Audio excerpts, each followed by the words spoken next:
All right, I put this on one check. Is that okay? Draw? That was fast and secure. It's Mobile Wallet from Lookout Credit Union. Dear road rivals, you may have 4 wheels and a similar build, but our resemblance ends right there. Later, Toyota. Find yours at Toyota.com. Toyota. Let's go places. Welcome to What If Idaho, the home of 1,000 paths for those that embrace possibility. There's no better place to be if you're looking for that next career, or just exploring. Life is a wide open door, no matter your age. Here at Next Steps Idaho, you can research careers and training options that work for you, and start a dashboard to keep your plans moving forward, so you can route your path from what if to what is at nextsteps.idaho.gov. A hit in the morning, another between class, after school, and more before bed. Vaping sucks you in quick. Not to mention all the chemicals and health problems everyone's talking about. That's why thousands of teens are ready to take back their life their own way with My Life, My Quit.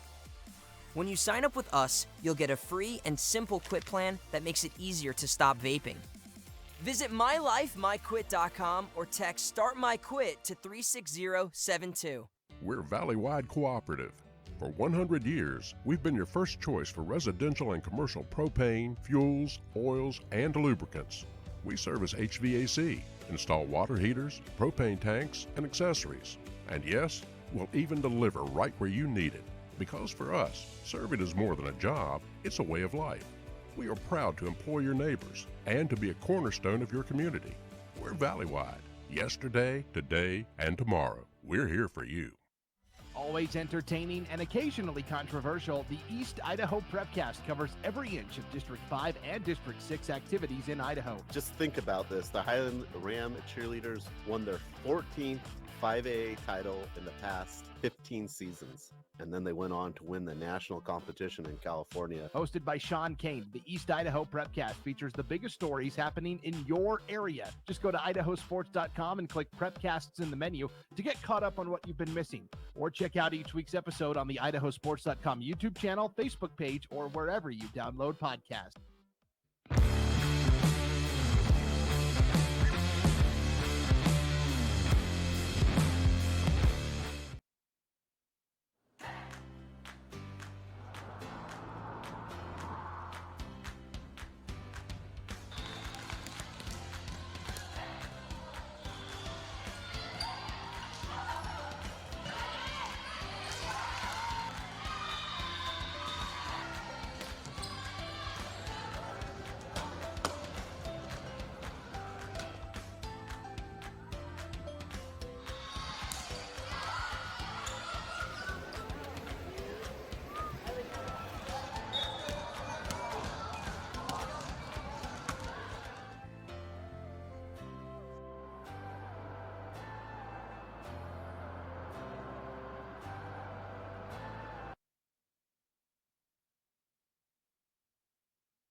Good evening, ladies and gentlemen, and welcome to an IdahoSports.com GameStreams production of Gate City Game Night, presented by Lookout Credit Union and Mountain View Event Center. Additional coverage on IdahoSports.com is presented by Project Filter, the Idaho Department of Health and Welfare, Valley-wide Cooperative, Next Steps Idaho, and your local Toyota dealers, and the Idaho Transportation Department.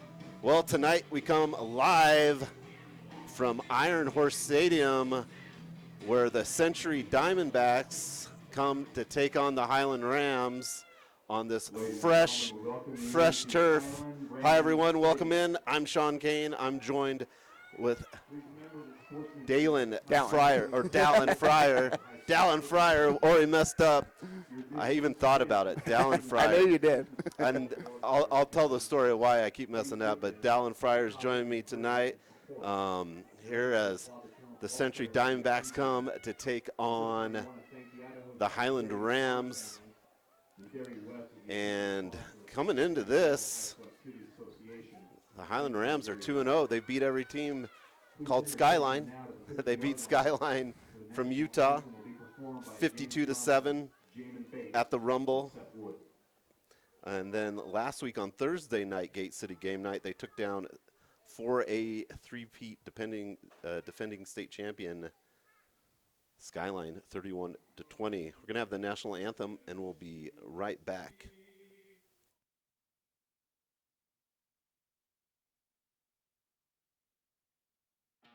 Our army of IdahoSports.com action photographers are covering games all over the state. And now we've revamped our galleries to make it even easier to find and order your favorite action shots. Just go to IdahoSports.com and click the Action Photos link in the menu.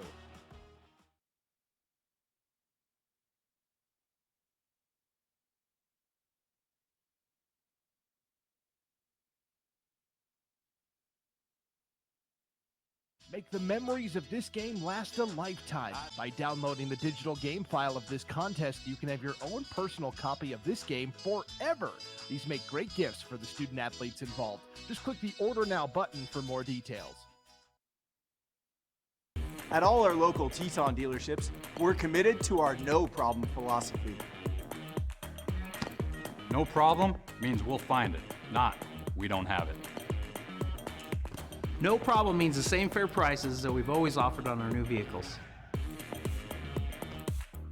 Because when you shop with us, it's always no problem to buy and service your vehicles.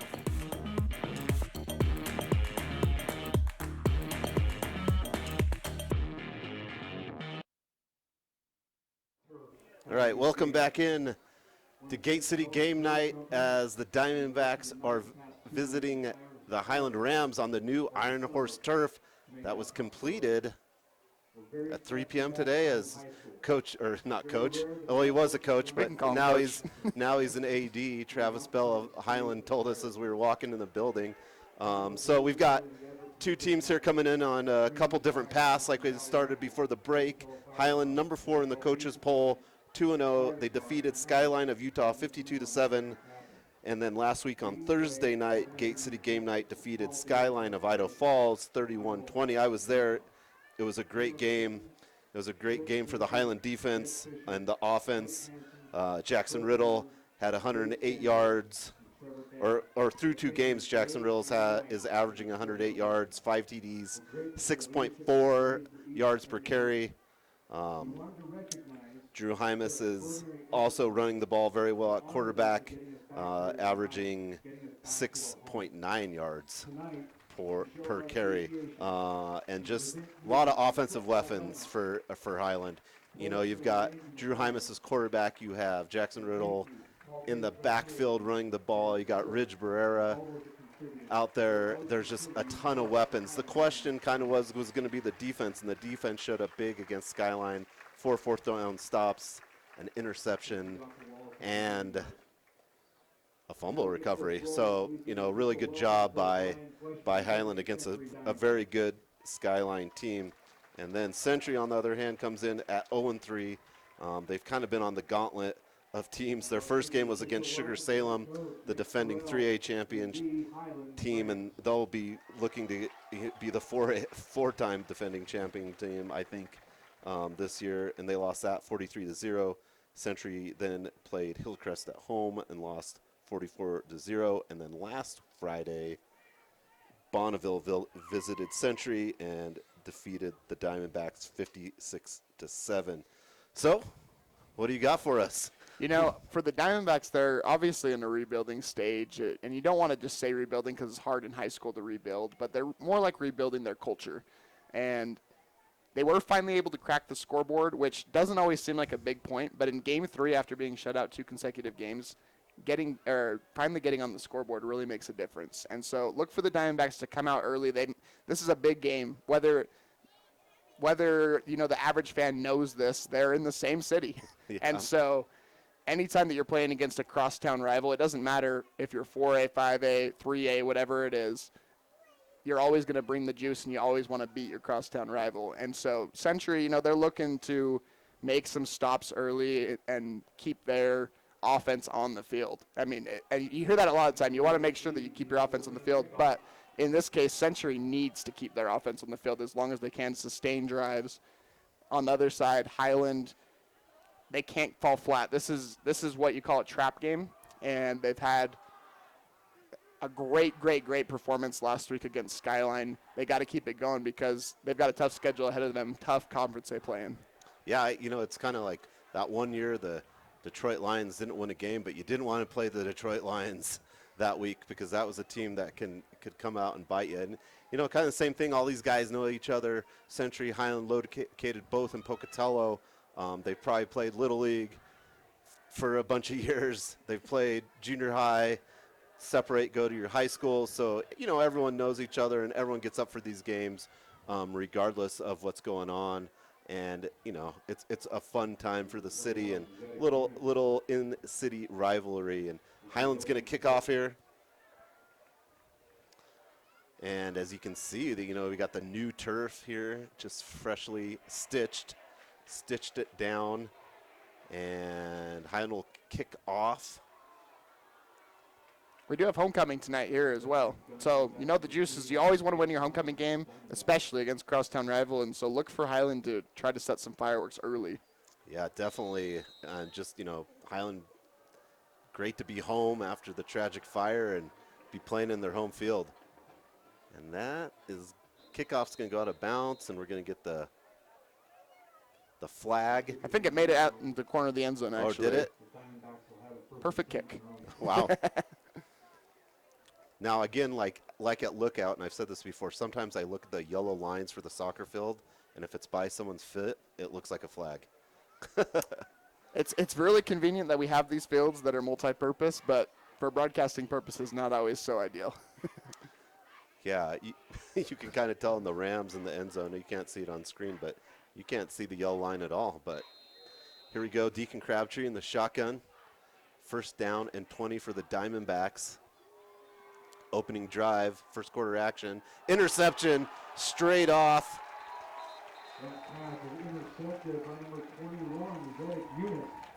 Zarek Eunice, who's the kicker, with the interception for Highland, and just like that, turnover disaster for Century, giving Highland great field position almost on the 20. So far, there are two stats in the book, and both of them are the same. You know, look for Highland to take a shot in the end zone and score on this play. Yeah. Drew Hymas is going to line up in the shotgun. He's got Riddle on his left, and I believe Kai Callan on his right. And Highland likes to use these lineups to get both guys. Oh, and it's a pitch to Kai Callan. He's going to go maybe to the, oh, they're going to give it to him. Touchdown, Kai Callan. Nice little switch up in the backfield there. Kai Callan takes it all the way. Looked like he was almost going to be stopped on the 1. And Highland will take a 6-point lead pending the extra point. We'll talk about a great start for Highland. I mean, we could barely get the pregame on, and interception, Deacon Crabtree to Zach Eunice, who does the kicking as well. And Highland's DBs, I've talked about them all year on the Prepcast. They're some of the strongest in 5A football. Kick is up. It's good. Highland's going to take a 7-0 lead. And we'll go back to what we just started with, Highland kicking off the Century. I mean, what do you do in this case if you're Century? I mean, you just got punched in the mouth literally, and that's tough confidence on a quarterback. So look for them to maybe make it easy, a couple easy plays, run the ball coming out, and, man, got to feel for him. Yeah, you know, I thought it, you know, kind of was maybe not a bad play, kind of get your quarterback going early, but just didn't pan out. You just got to take that or get that thing from Men in Black, right, and just kind of erase it. Mm-hmm. You got to erase it, get back in there, and Highland was able to do that last week. Jackson Riddle fumbled on the first possession, and he put that in the past and had a great game for for the Rams. So, you know, the Century Diamondbacks are going to have to do the same thing here. So just off the interception, Eunice is going to kick off again here. And he's a great kicker. Hit about a 23-yard field goal last week in the Skyline game. Special teams always good at Highland. I know that they're a team that prides themselves on the special teams play, and it comes up big later on in the season. So we're going to have another touchback, and Century's going to try it again from the 20. Feels like that's all we've been saying on Highland kicks for the last 4 or 5 years. There's always someone. Yeah. And it's you know, so far, you know, this is just week 3 Gate City game night. It's 11:46 here in the first quarter. And just the games I've seen, kicking's been pretty big. If you can get your field position switched, it was a big difference in that Skyline game because Skyline couldn't punt or didn't punt, and Highland, you know, could switch the field with their punting. Drew Hymas is a great punter, and Century's going to take over here on the 20. Crabtree's going to hand off. Probably going to be about a loss of a yard. And with your point with special teams, too, I think this is something that has been a little bit more prioritized over the last few years, just in high school football in general, especially in Idaho. It feels like we finally caught up in Idaho to the special teams madness. We finally had a couple kickers that went to college, and Ian Hershey from Highland. Yeah. And when you see good kicking, it really kind of makes you want to learn to kick as a kid. Yeah. Second and 10 from the 20. Crabtree in the shotgun. He's going to hand it off up the middle. Not a lot of room with the defense of the Rams. And maybe again just back to the line of scrimmage. And running the ball there is Devin Johnson for the Diamondbacks. And, you know, that's something you kind of got to look at is Highland. If you could really, you know, kind of take any shot, Highland is the defense. They lost a lot of guys on defense. I mean, just a lot of big-name guys, and they're kind of filling those gaps. But you got Colton George, 11, out there. Kai Callan is your DB. So I think they filled it in pretty nice. Well, no matter who you lose, if you still have your leaders out there, you'll always have something going for you. And the shotgun again, fakes the handoff. Crabtree pass complete to 21, Caden Scott for a couple of yards. But that's going to just bring up a 4th down. Century's going to punt here. 10, just 10 left in the first quarter. Yeah, 1 yard on that pass completion. Daniel McGee to punt for Century. Always dangerous punting to Highland. And almost blocked. It's going to be a little muffed. Hopefully it doesn't run into a Highland player. And Highland's going to take over on the 41-yard line. That was Cody Height that was getting the ball chased after him. You could see every single running. Highland coach telling him, get out of the way. Number 33 of Highland. He was just kind of running to go off the field, and the ball just kind of kept creeping to him. So Highland's going to take over here on the 39. First down, 9:34 to go in the first quarter. Drew Hymas in the shotgun. Jackson Riddle at his right hip. 3 out to the left. He's going to look to pass. Pressure's on. Open is Ridge Barrera, and he's going to take it all the way in for a touchdown. Barrera got freed up the middle of the field and all the way for the touchdown. So that's another 6 for Highland. 2 plays, 2 touchdowns. 2 plays, yeah. Pretty good efficient. Start. You know, Hymas doesn't get credit for a touchdown pass last possession either, but he had a great pitch to Kai Callan. He's really showing his stuff tonight. Showing those general-like characteristics. So 13-0, 9:24 to go. Yeah, 2 plays. You hit it right on the head. 2 plays, 2 touchdowns. And Ridge Barrera is just so fast. So hard to go one-on-one coverage with him. Once he gets past kind of that first initial part of the defense. Hard to keep track of him. He had a long touchdown last week as well. You know, he's the type of player as a quarterback you just love because you know if you see number 3 streaking down the field, if you can just get it there, he's going to make a play. Yeah, last week it was a nice rub play on the right side, and Ridge Barrera just broke free for, I believe, a 60-yard touchdown. It was a nice pass, and that was a pretty accurate pass by Drew Hymas as well. So showing both sides the nice pitch, redirection for the first touchdown, and a nice pass for Hymas there. 9:24 left to go in the first quarter, 14-0. I think you're really seeing the Highland game plan quickly. They're not looking to make this game close at all. They want to show themselves early, and they don't want to let down ever. We'll see if that continues throughout the match.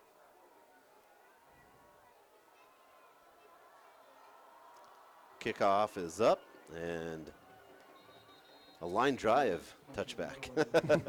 Didn't have it all off, but got all the way to the end zone. You think they like this new turf? Well, yeah, you know, it'll be kind of interesting if we see a punt, you know, or maybe a kickoff return, and just, you know, if it hits the ground, just to kind of see what happens, because sometimes when it's new, it can be pretty slick, or, I mean, they really haven't played on it. I mean, I guess I kind of got an idea, the Rams did, because they played last week at Lookout Field. First down, 20 for the Diamondbacks. Crabtree in the shotgun. He's going to fake the handoff. And actually, that was a direct snap to Bentley Gunter. So, no gain on the play. Still, it's 2nd and 10 on the 20. And I'm trying to see if they made a quarterback change or not. No, still the same. Looks to be the same. They've been bringing in their quarterback from the sideline. As soon as he hands the ball off, he sprints to the sideline, gets the next play. Yep, Deacon Crabtree's back in the shotgun. Devin Johnson on his right side. Pass. Pressure's going on. Crabtree's going to scramble and maybe lose a yard. And that pocket collapsed pretty fast there. Yeah, and that's been a theme throughout this season so far for the Diamondbacks. He has just not had a lot of time to throw, but you also got to give credit to the secondary then. As he stepped up in the pocket, a lot of time you'll see receivers find different ways to get open, and the secondary of the Rams just would not give in at all. Yeah, I don't see a lot of teams throwing to where Kai Callan is. I don't think he even looked right on that play. You know what I mean? I don't think Skyline really threw it to whatever side he was on all night. They tried to run a lot of screen passes on the other side of him. So 3rd and 12 from the 18. Crabtree in the shotgun. He's going to look the pass down the middle of the field, and there's going to be a flag there. The pass was going towards Caden Scott, but the Highland defender was a little early. Looked like it might have been Hudson John, number 34. That's the type of play that when you look on film tomorrow, you're going to really regret, because there is no, he's catching it right at the original line of scrimmage, and it's not going to make a difference. And now we see 15 yards counted off, and the Diamondbacks had their first down of the game. Yeah, and I mean, that's the only, when you play aggressive defense, the only drawback. But yeah, like you said, that there was no way they were going to get a first down, even if he catches that ball. But nonetheless, it's 1st and 10 from the 32 for the Diamondbacks. Crabtree in the shotgun. Deshaun Clark in motion, a little pitch forward pass. It's going to be a loss of 2 yards on the play. Caden Scott was the receiver of that. What do you call that? Just a shovel pass forward. Pass? Yeah.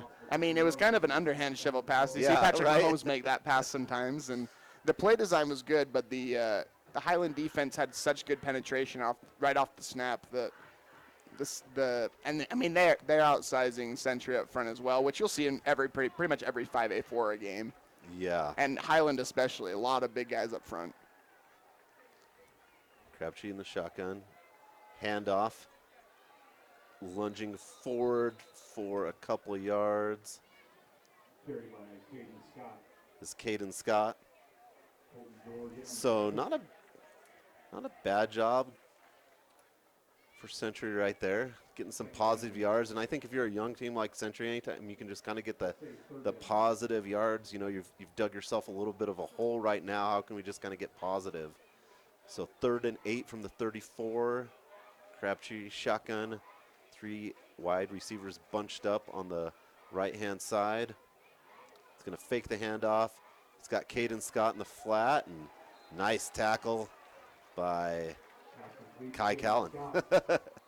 hard to throw there, and even if you and Caden Scott of Century had a little bit of space, but Kai Callan closed that gap as fast as he could catch the ball. And they look to be in cover 3, so he's covering deep on that play and still able to close that fast. That just shows the explosiveness of Kai Callan. It's going to bring up 4th down. Century's going to punt. And last punt, Highland brought a lot of pressure and nearly blocked it, at least caused the kind of a shank. Punts up and calls for a fair catch. Is Ridge Barrera. Not sure why. Yeah, it was. Well, he kind of went back, and and he called it way before, right? Really, that he needed to. And then he caught it, and then he looked at the ref, kind of see if the ref was going to call it. Is that what that's what it seemed like. And really, the only person that was there was the long snapper. I think he anticipated more people downfield, but with Highland putting a full-on pump block on that play, Century was hanging in there. Well, Highland will take over with 5:40 to go in the first quarter from the 30-yard line. Hymas back for pass. He's got Jackson Riddle. Jackson Riddle makes a nice move. He dodges 2 Century defenders, and he's going to take it all the way for a touchdown.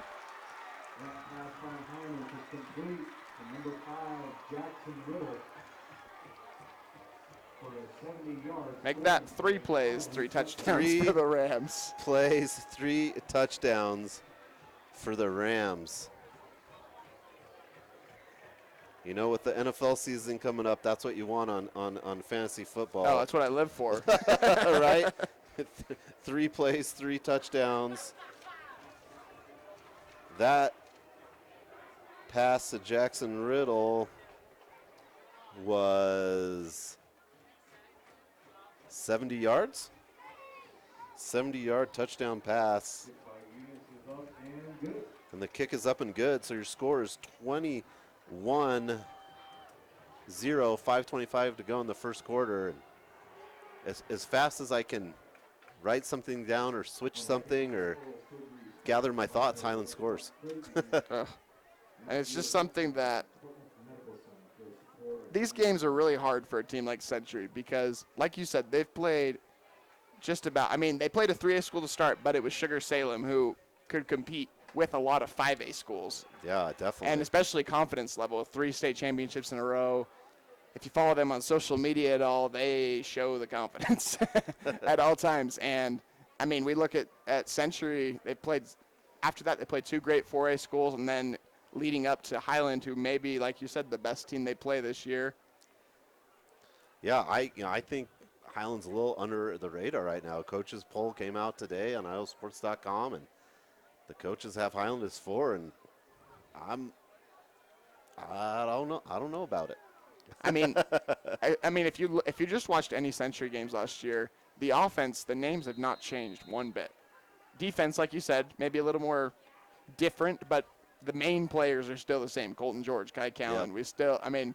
We still see the same people. Kickoff here in the first quarter, 5:25 to go. That one's not going to be a touchback. It's going to be brought back. And a nice run up to the 20, almost to the 25 is Bentley Gunter. Bentley Gunter, good basketball player too, for the Diamondbacks. So they got 2 more yards if it would have been a touchback. 1st and 10 from the 22 for the Diamondbacks. 5:16, Rams homecoming on the new turf, up 21-0.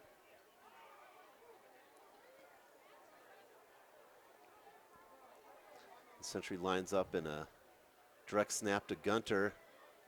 He's going to go forward and then pushed back. So maybe a yard or two. And I kind of like that there. I kind of like that because they have not had a positive play on first down yet. And so why not take out your quarterback? Everyone knows it's a run, but that doesn't mean that you can't gain a couple yards. Yeah, 2nd and 8. They used everyone in that Wildcat to block. They're lined up in a similar formation, and they're going to direct snap it to him again, but Gunter slips on that new turf and is hammered. I believe that was Colton George. By Colton George. You got to account for him. If he's left unblocked, that's pretty much the result every single time. Yeah. Colton George did a nice job getting into some coverage too against Skyline. So multifaceted defensive linebacker. Pretty good wrestler too. Oh yeah. Crabtree back in the shotgun. 4 minutes left to go in the first quarter. 3rd and 6 from the 26. He's going to be pushed out of the pocket, and it's going to be sacked by a 4-pack of Rams. Looks like maybe the first. Sacked by number 53, Manuel Ortiz. Manuel Ortiz, number 53, was maybe the first one there, but definitely was 4 Rams there. It's going to bring up 4th down. 4th down on the 23, and Century's going to punt the ball again. 3:28 left to go in the first quarter. Rams 21, Diamondbacks 0. I'm going to just make a guess that Ridge is not going to be fair catching this punt. Yeah, I'm still surprised by the first one. The punt's a little short. It could hit. And I think that's what you got to do if you punt. I mean, especially that short of field. I'm not giving Ridge Barrera a chance that with any room to get speed going because he's not going to need a lot. Absolutely. So Highland's 4th possession. I think they're feeling the pressure of putting the ball in the end zone on this play. 3 possessions, 3 touchdowns. This is their 4th possession. Let's see what happens with Drew Hymas in the shotgun from the 47-yard line. He's looking to pass. He's got caught for a touchdown, and again, first possession. Kai Reno, great name. The tight end for the Rams catches it. Touchdown, 4 plays, 4 touchdowns. That's efficiency. So Kai Reno with a 47-yard touchdown. That's the type of play that, it looked like he might have just slightly overthrown him. Reno actually made a pretty good catch. Those are harder than you think when you're looking back in there. Great catch, great finish. The extra point is up, but there's a flag on the play. Flag before the snap. Yeah, it almost looked like he bobbled a little bit as it was a little out in front of him, but brought it in no problem. Dead ball false start penalty against the Rams.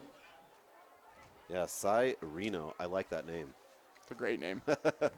Great tight end. And he's big. And I saw him last week. He's a big guy. Mm-hmm. I was going to see what they had him down as. 6'2", 210, yeah. 210, I mean, he might be a little more than 210. But he moves fast, and that's something the Rams are going to preach is their speed. And they're going to re-kick after that penalty, and it's going to be good. Kick by Eunice is up and good. So to recap, with 2:53 left to go in the first quarter, the Rams are 28, Century 0.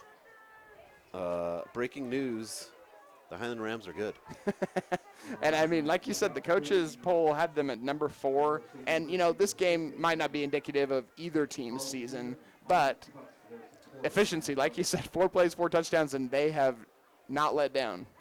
Yeah, 4 plays, 4 touchdowns. I mean, you've got to. If you're the offensive coordinator, you're feeling okay.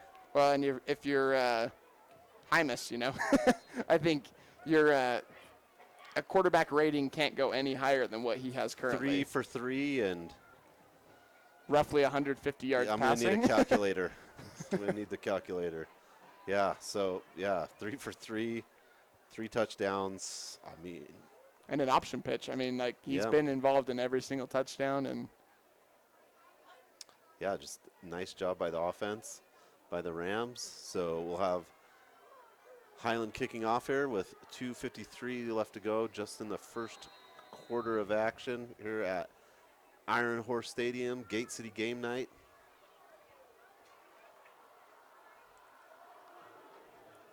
Kick is up.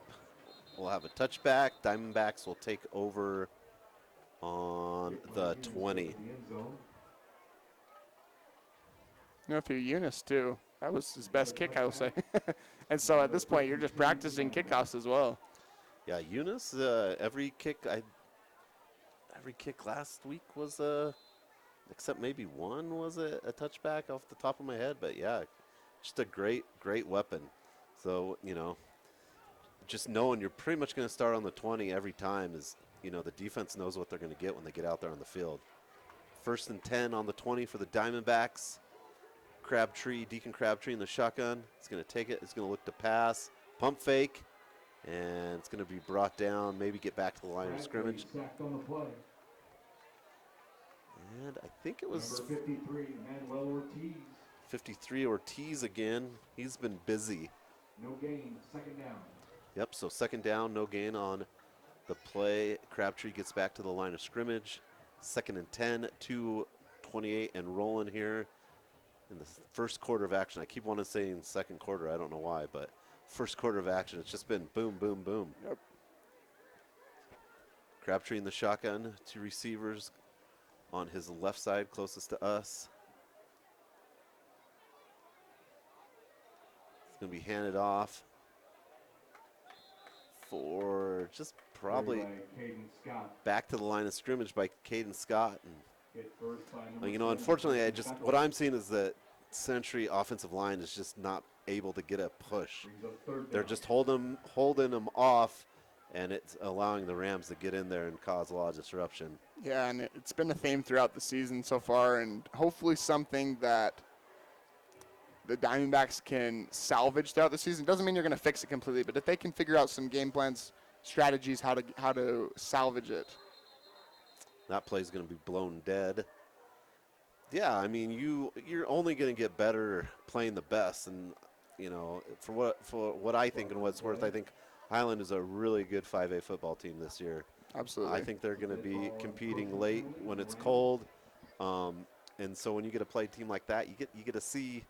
You get to see what you're made of. What's it take to be this level? And, they've been able to get some positive runs too.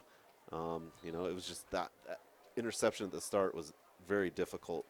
But we have a penalty there. It's going to make it 3rd and 5. From the 21, Crabtree back in the shotgun.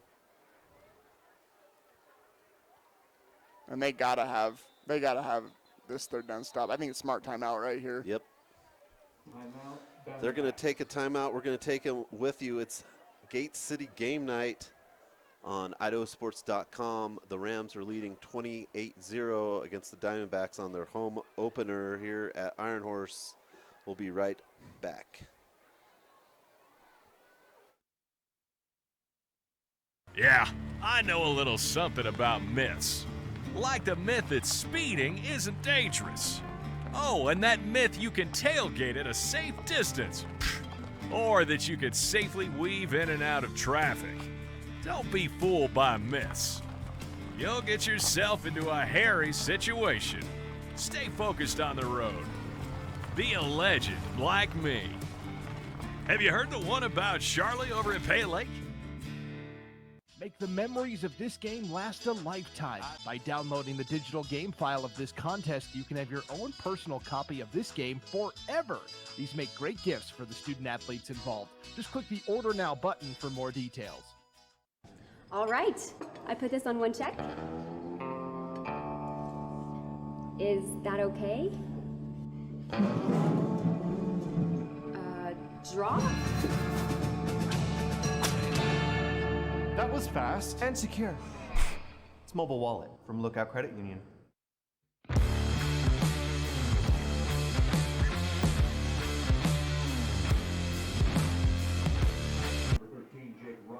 Welcome back to Gate City Game Night. Third down, Diamondbacks go for a pass into about double coverage and just no room there. So it's going to bring up 4th down and 4.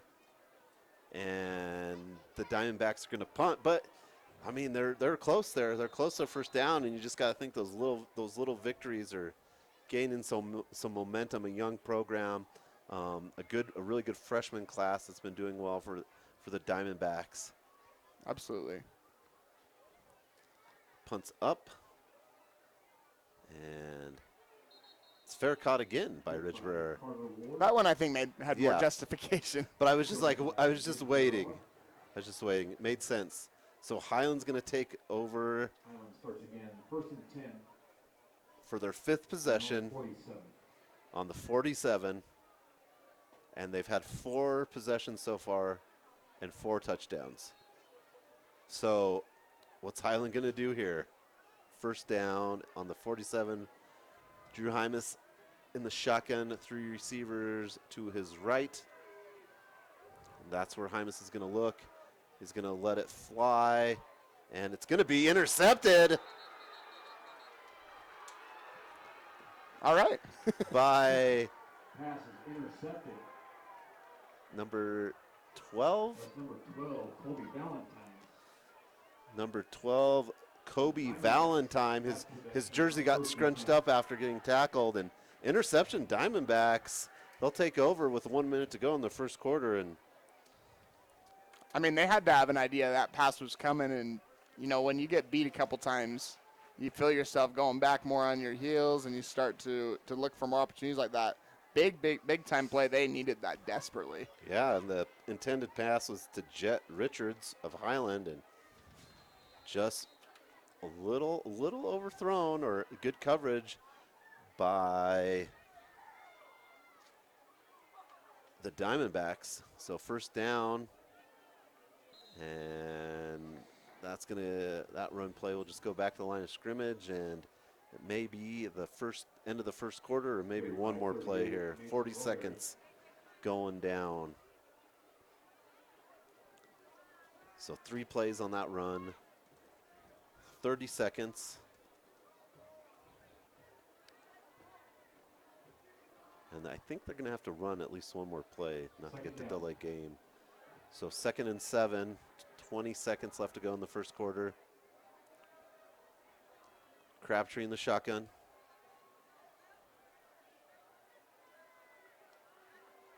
Fakes the handoff. He's going to take it himself. Quarterback sneak for about 1 yard, and that's going to do it for the first quarter. Gate City Game Night, Highland Rams home opener. They had a home game last week, but actually the first home game here at Iron Horse lead the Diamondbacks 28-0.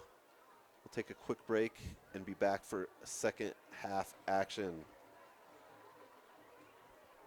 Always entertaining and occasionally controversial, the East Idaho Prepcast covers every inch of District 5 and District 6 activities in Idaho. Just think about this. The Highland Ram cheerleaders won their 14th 5A title in the past 15 seasons. And then they went on to win the national competition in California. Hosted by Sean Kane, the East Idaho Prepcast features the biggest stories happening in your area. Just go to IdahoSports.com and click Prepcasts in the menu to get caught up on what you've been missing. Or check out each week's episode on the IdahoSports.com YouTube channel, Facebook page, or wherever you download podcasts.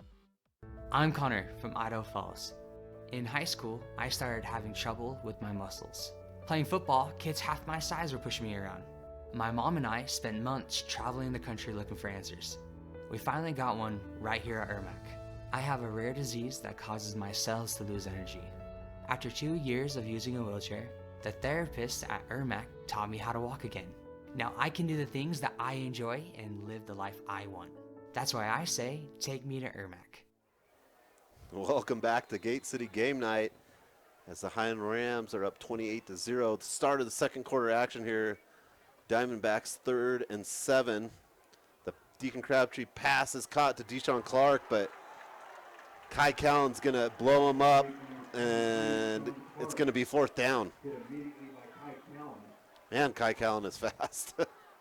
There's one thing about that man. He's a fast person. And what a great he can stay back because he knows he can fill that gap, right? I mean, he doesn't have to stay on. You're not going to get beat when you're able to have that cushion between you and the defender because you know you can make up the time with your legs. So 4th down, Century forced the punt here again. Ridge Barrera on the 50. He's going to be backed up. The punt by McGee's not bad. He's actually going to field the punt this time. A few cutbacks, and Century will get the stop. So nice coverage by the Diamondback punt team. And we've got some extracurricular. Yeah, we got some laundry. A little pushing and shoving at the end of that play. Yeah, that's actually Century's first tackle of the game, which just shows the craziness that we had in the first quarter. Yeah, I said you had to keep the stats tonight, and it's been pretty easy for you. Yeah, so that looks like it's going to be a personal foul on Targeting penalty called on the Rams. the Rams. So the Rams, if you had to say, Unsportsmanlike conduct. what's unsportsmanlike conduct. So we had a targeting and then after the play an unsportsmanlike conduct. So it'll be 30 yards backed up here. Yeah, the only kind of thing you could say they've had a couple penalties. This one's a huge penalty. Just 15. Yeah. And the pass interference penalty that led to a Diamondback 1st down. But this is going to back the Rams up to 1st and 10 on their own 25. So this would be the farthest the Rams have been back all night, right? Yep, in their own territory. And I would expect them to run the ball here. They haven't, aside from the first play of the game, they have just thrown deep pass after deep pass. I would expect them to run the ball here. Yeah, we are going back 15 more. Yep. So you were right. They tried to maybe line up and not get the other 50. Well, and I didn't see the targeting on the punt, but my guess is it was maybe more of a blindside block. I know that the high school football in general is really trying to get rid of those, but football overall. So 1st and 10 on the 14. Riddle's going to take the ball, and he's going to have about 15 yards, 1st down, Rams. And the Rams are going to huddle up, something we haven't said tonight. The first time, their first drive, this is the 6th drive, and the first time they've had a second play. So 1st and 10 from the 30, 10:40 to go in the second quarter. Hymas in the shotgun. He's going to pass it out to number 14, who breaks the tackle, breaks another one. And we've got Pass complete to Jet Richards. Jet Richards, who is targeted on the interception. So Jet Richards with a nice catch, nice break of the initial tackle for another 1st down, and 1st down and 10 from the 41. And the 3rd play of the drive. Doubles their play total. Hymas is going to hand it off to Tyson Beckles, and he's going to break it free, and he's going to go all the way for a touchdown, Rams. That's number 7, Tyson Beckles. Tyson Beckles, the Rams like to get to about the 47 or so, and then that's when they go for the touchdown. So Beckles on the 40-plus yard touchdown.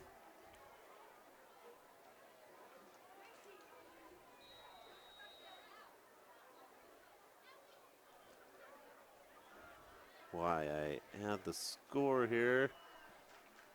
You know, it's plays like that from Beckles just shows how deep the Rams offense really is and why they're going to be a force in 5A all throughout this year.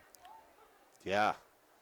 It was a nice run and a couple broken tackles. And, yeah, Tyson Beckles, the Pocatello Thunder transfer, only had a few runs last week, but he had 2 huge sacks against Skyline that were just game changers.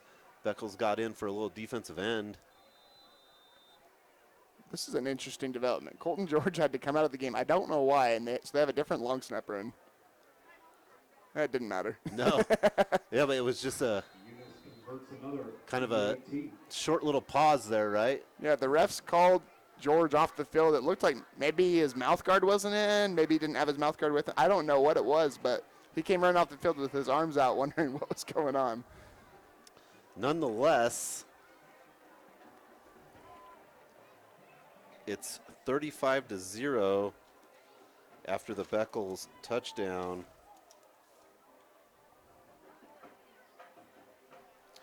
With 9:55 left to go in the second quarter.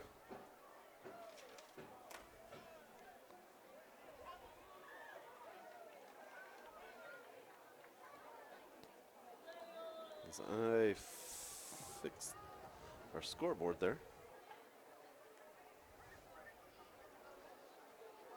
So Highland, so that was really kind of our first action on that side of the field for tonight. As the field is switched now, Highland's going to kick off. Highland in their black with the red helmet. I kind of like that. I think it looks good too. Century in the kind of all whites with a little bit of purple stripes. But I like the red helmet. It looks really good, especially with the all black top and bottom. The kickoff is up. It's going to be a touchback. Diamondbacks are going to take over from the 20 with 9:55 left to go in the second quarter. We can see the band, the Highland band warming up. As we mentioned, it's halftime. We'll have the Next Steps halftime show. Kind of recap what went over, and maybe check out the Friday Night Flash on IdahoSports.com. See what some other games are going around Idaho. 1st and 10, 9:55 to go in the second quarter. Deacon Crabtree in the shotgun. Deshaun Clark in motion. He's going to look, and it's caught for a short game to Austin Jenkins. Austin Jenkins had a great one-handed snatch 2 weeks ago against Hillcrest. He kind of caught it on the top of his helmet and brought it down. You know, and he was a target last year as well. He's somebody that, as the season progresses, they'll have to find ways to get him the ball.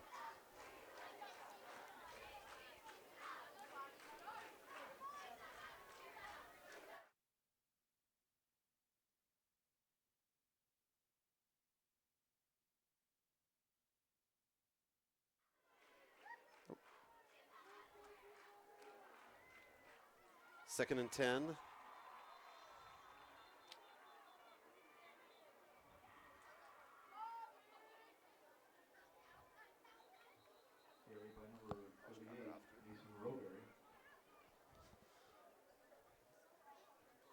So it's 3rd and 10, 8:53 left to go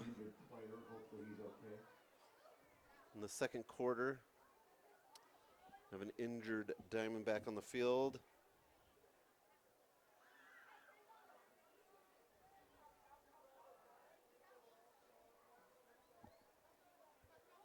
Take a quick break as they check on the player. Our army of IdahoSports.com action photographers are covering games all over the state. And now we've revamped our galleries to make it even easier to find and order your favorite action shots. Just go to IdahoSports.com and click the Action Photos link in the menu.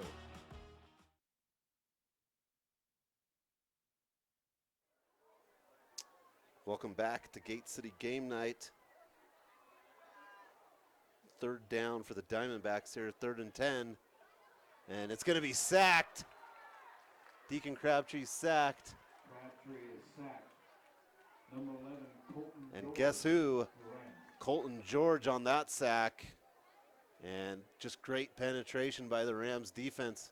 It's going to bring up 4th down for the Diamondbacks. And they're going to almost be in their own end zone to punt. 4th down. Every single time that Colton George has a tackle, you can see the wrestler in him. He drives his feet better than maybe anybody else in the entire state. Yeah, so McGee's going to be just a little bit into his own end zone to punt. Ridge Barrera at the 50-yard line. High snap. The kick is off, a little short, and it hit a Century player, not a Ram. And that's happened a couple times where it's a little short and both teams are not kind of aware of where the ball is. But either way, the Rams are going to take over. 7:45 left to go in the first half. Rams 35, Diamondbacks 0. 1st and 10, Highland.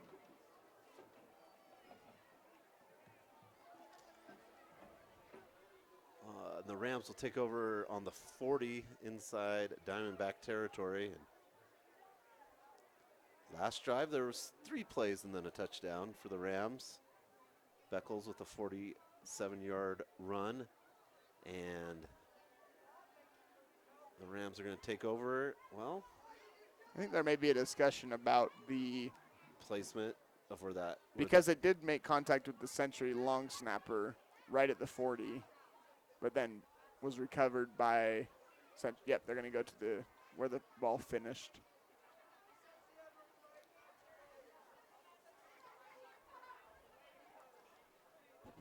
So the best field position for the Rams all night. Not that it's made a whole lot of difference where they've started from, but it might change the type of plays they call, though. We'll see. From the 32, Hymas is going to hand it off. Met in the backfield is Riddle, but he bounces off, breaks the tackle, and he's going to take it all the way for a 32-yard touchdown. So that touchdown, Jackson Riddle was met up in the backfield and kind of just pushed the Century defender off and broke through. So a 30-yard Jackson Riddle touchdown to bring the score to 41 pending the extra point. And last year at this point, Jackson Riddle wasn't even playing football with a broken collarbone. And, I think he's pretty excited to be out there with his teammates early in the season this year. Yeah, the weapons are all back from last year and healthy for the Rams, and the kick's up and good. And it's 42-0 with 7:30 left to go in the second quarter, and you just can see what Highland has offensively. It's all in display. We've got Hymas throwing, we've got Barrera catching, we got Jackson Riddle running. The first touchdown is Kai Callan, who they like to bring in on sweeps or those pitches. You have Cyreno, the tight end, and man, there's just who do you cover? And I mean, this type of game is it's going to be one that coaches from opposing teams might not love to watch from the Highland offense because they don't want to see what they're capable of. And also, there's just not a lot of plays to look for. But these long touchdown plays, man, they are impressing tonight. Yeah, and it's been talked about all year. You gotta be impressed with the offensive line of Highland. The offensive line is played really well all year, and that's kind of where it starts. The offensive line blocks, makes big holes, playmakers make a few plays, and equals touchdown. And the kickoff's going to go back for another touchback. I wonder if they keep track of the touchbacks. I'm sure somebody does. You know what I mean? I know Highland has a really great staff that does keep a lot of stats, like through all the years of Highland football, and I wonder if touchbacks are a stat. Where I just think it can be so important later on in the year when you're in those tough games, just knowing you're going to make your opponent start on the 20. Well, especially cold weather games too. Oh yeah. Oh. So Diamondbacks, 7:30 to go in the second quarter, take over on the 20. First down, Crabtree's going to pass it out to Deshaun Clark. And he's got a big gain. Pass complete to number 13, Jake Rawlings. Oh, excuse me, number 15, Jake Rawlings. First down. That's Jake Rawlings. First time I think we've called his name tonight for a big pass. And if you're Century fans, you want Jake Rawlings' name called more often. He is the guy for Century, and they need to find ways to get him the ball. Nice break of a tackle, and probably one of the bigger plays on the Century passing side of the year. Crabtree's back, 1st and 10 from the 20. Little screen pass again to Gunter Bentley, and he's going to get another first down for the Diamondbacks. And Century, you've got to be happy you're moving the ball here. Yeah, I mean, Century, they went with really basic pass plays to start. They did just a hitch, 5-yard hitch. They can see the Highland corners are playing off about 7-8 yards, and then they go to the screen. And I think that's what they might have to do this year. They might just have to look for short passes with the time that the offensive line is giving Crabtree in the backfield. 1st and 10, Crabtree's back. He's going to go for it.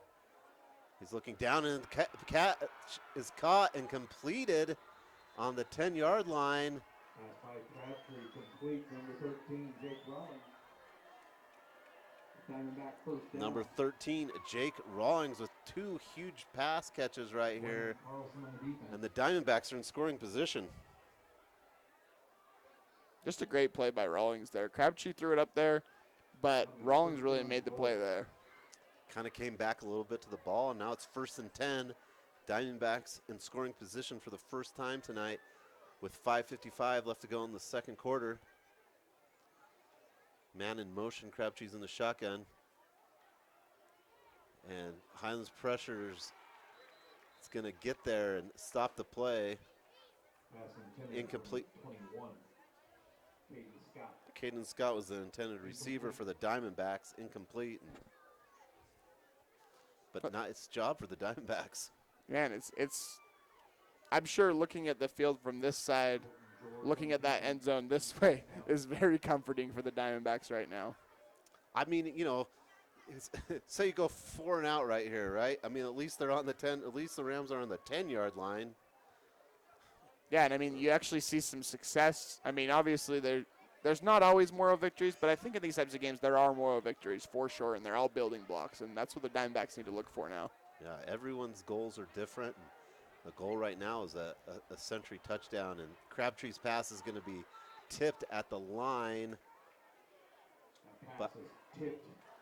by Highland.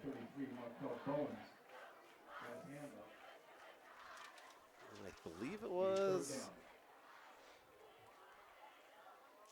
Markel Bowens, 33 of Highland. And I can tell you, I know Markel, he's a tall, he's about 2 inches taller than me. Sometimes it feels like 3, and he got his hands up there. That adds a little bit more to it. Yeah, Markel, 6'4", 215 junior. Got the paws up. Now it's 3rd and 10 from the 10 for the Diamondbacks. Deacon Crabtree in the shotgun. He's going to fake the first handoff, pitch it forward, and maybe get back to the line of scrimmage. Crabtree got lit up on that play. Even though he just did a handoff, that little fake before the counter handoff gave enough time for the Ram defenders to get into the backfield, and he took a shot. Yeah, credit to Crabtree to to hold on to the ball long enough to even get that shuffle pass off, really.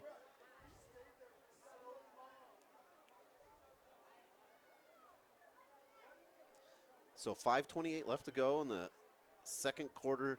Highland 42, Century 0. We'd like to give a shout out to Primetime Auctions. Primetime Auctions is a proud supporter of local high school athletics and want to wish everyone a fun and safe season. Primetime Auctions is the best place to bid online for anything you can think of: vehicles, equipment, estate, antiques, and even real estate. Primetime Auctions.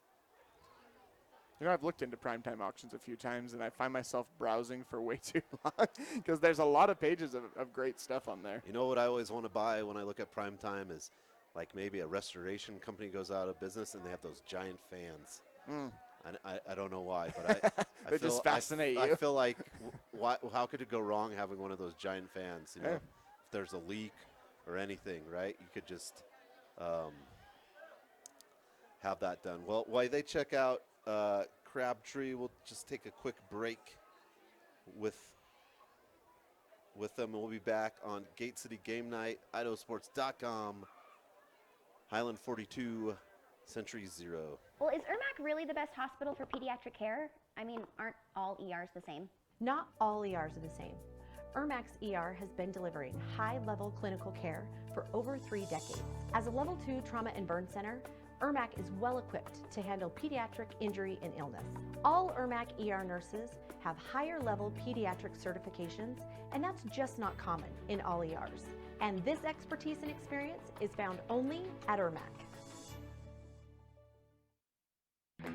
Taking the hard path isn't always easy. It takes courage and determination to do hard things. Quitting tobacco and vaping is possible. You decide when. We'll show you how.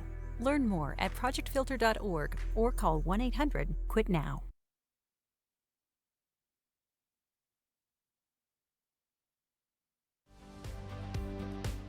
An Idaho-based credit union is leading the way in community initiatives and charitable partnerships.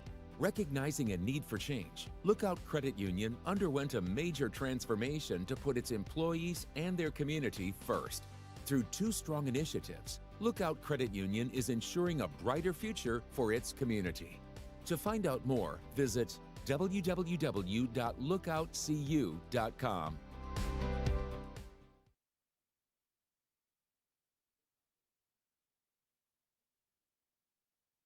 At all our local Teton dealerships, we're committed to our no problem philosophy. No problem means we'll find it, not we don't have it. No problem means the same fair prices that we've always offered on our new vehicles. Because when you shop with us, it's always no problem to buy and service your vehicles.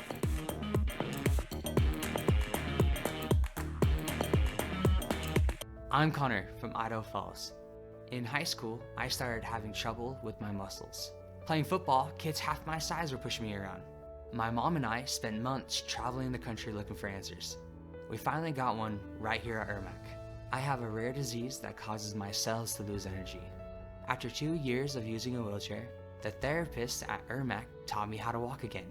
Now I can do the things that I enjoy and live the life I want. That's why I say, take me to Irmac.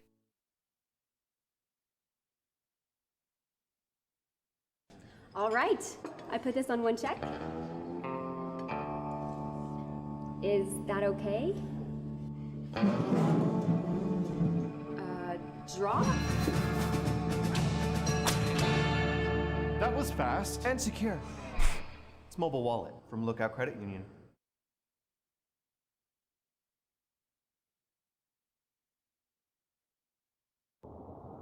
Welcome to What If Idaho, the home of 1,000 paths for those that embrace possibility. There's no better place to be if you're looking for that next career, or just exploring. Life is a wide open door, no matter your age. Here at Next Steps Idaho, you can research careers and training options that work for you, and start a dashboard to keep your plans moving forward, so you can route your path from what if to what is at nextsteps.idaho.gov. At Valleywide Cooperative, we're here when you need us. For 100 years, we have been here to help you with food, fuel, and good old-fashioned advice. And for us, serving is more than a job, it's a way of life, which is why we pour so much into the communities around us. We've employed hundreds of your neighbors. We take pride in that, and in giving back millions in sponsorships, grants, donations, and scholarships. It's our way of saying thanks. We're Valleywide, and yesterday, today, and tomorrow, we're here for you. Well, welcome back to Gate City Game Night. There's 5:28 left to go in the second quarter. Highland Rams are ahead 42-0. Diamondbacks are driving. Third down play. Deacon Crabtree got hit. He's been being attended to right now.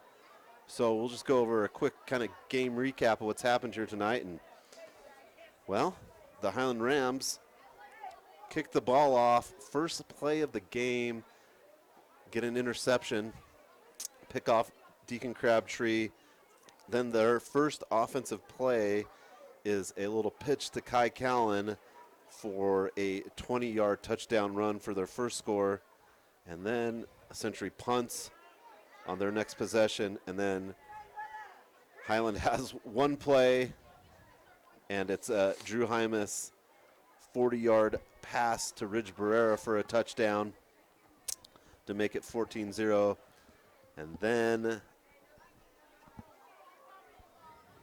Century has to punt again.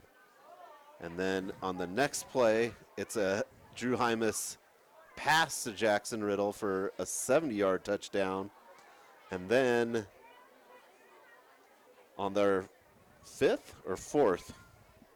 Fourth, yep. Fourth, just their fourth play, Highland, Drew Hymas pass 47-yard to Cy Reno for a touchdown.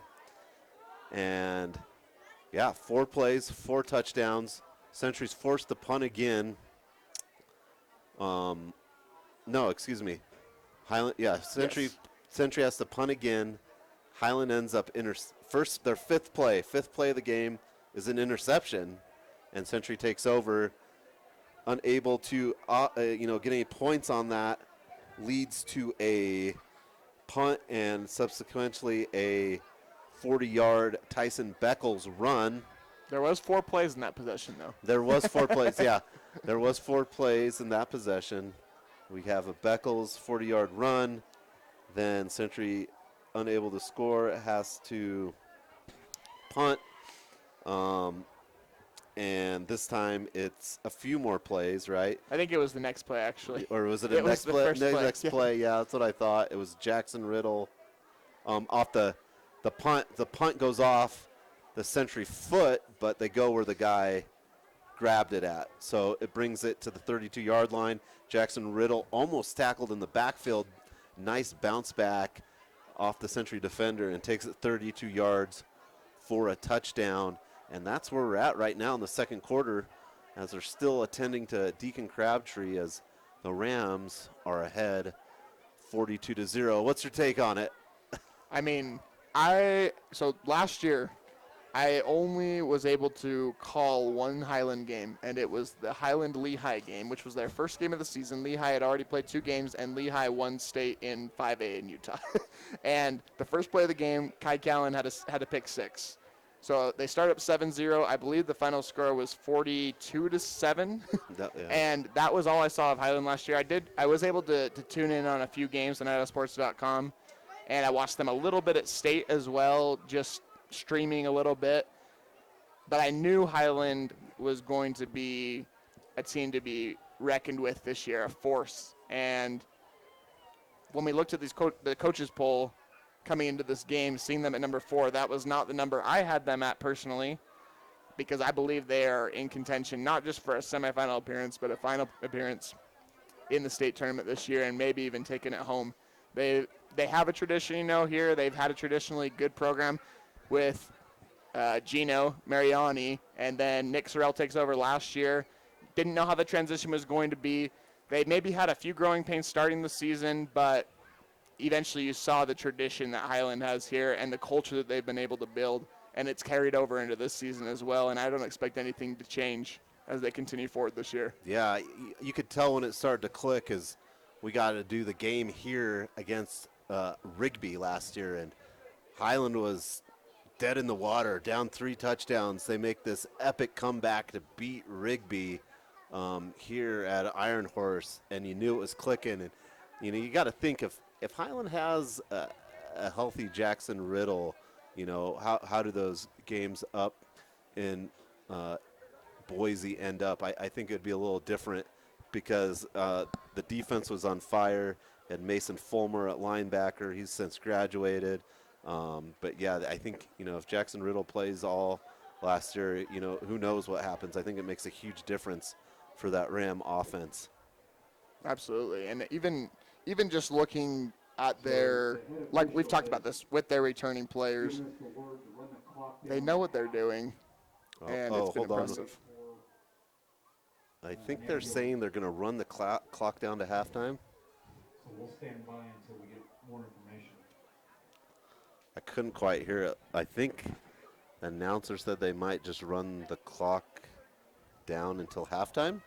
It looks like it's running right now, and instead of just directly sending it, they're going to let the clock run, and we'll see where we go from there. Century was driving. They got down to the 10-yard line. It's 4th down, but ultimately safety of your players is what's most important. Yeah, and luckily we have Portneuf Sports Medicine on staff at the high schools. So, each high school has a nice, Century, Pocatello, Highland have a set of trainers that work with these teams day in, day out, and they're so grateful to have those guys down there to help them. And they've got great service, and we're still just kind of waiting to see what happens. I think we might just run down to halftime.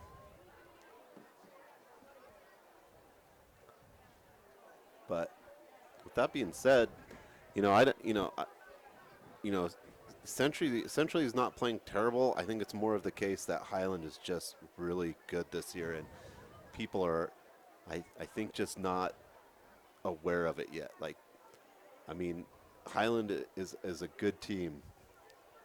And other 5A schools in the district, for example, Rigby, Madison, Thunder Ridge, they're going to look at this game and they're going to say, well, of course Highland is ahead of Century this much. That's what you expect. But that doesn't mean that this isn't what you can expect from Highland throughout the year. They might not beat Rigby 42-0, but that doesn't mean that they're not going to have every single chance to win that ball game, especially if they play with the intensity they're playing with, the execution they're playing with, because yes, they've had a couple long passes, but overall it's been broken tackles. It's been on defense. They've been closing so fast on quick passes. That's going to be something that opposing teams, they're going to be weary of, and especially just the way Kai Callan, Colton George, and company are able to control the defense. If they can keep this confidence and just keep building confidence going into district, it's going to make a difference. Yeah, and you got to think, that's the matchup circled on the paper, right, is Rigby this year. But Highland plays the in-city rival Pocatello next week at Lookout Credit Union Field. So, I know Highland's, they're not going to look ahead, but I think everyone in the state's kind of looking for that Highland Rigby matchup where you've got kind of the great DBs of Highland against Rigby's kind of prolific, passing offense. So it should be good. Yeah, I think this is going to just run down to halftime.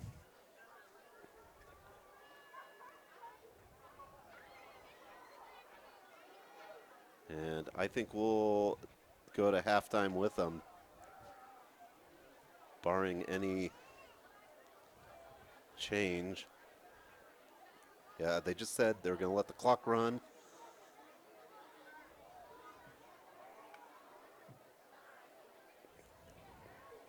Yeah, so we're going to go to it's going to be halftime here. They've let the clock run as they attend to Deacon Crabtree. With your score on Gate City Game Night, IdahoSports.com, Highland 42, Century 0. We'll have a few advertisements, and then we'll be back with the halftime show on IdahoSports.com.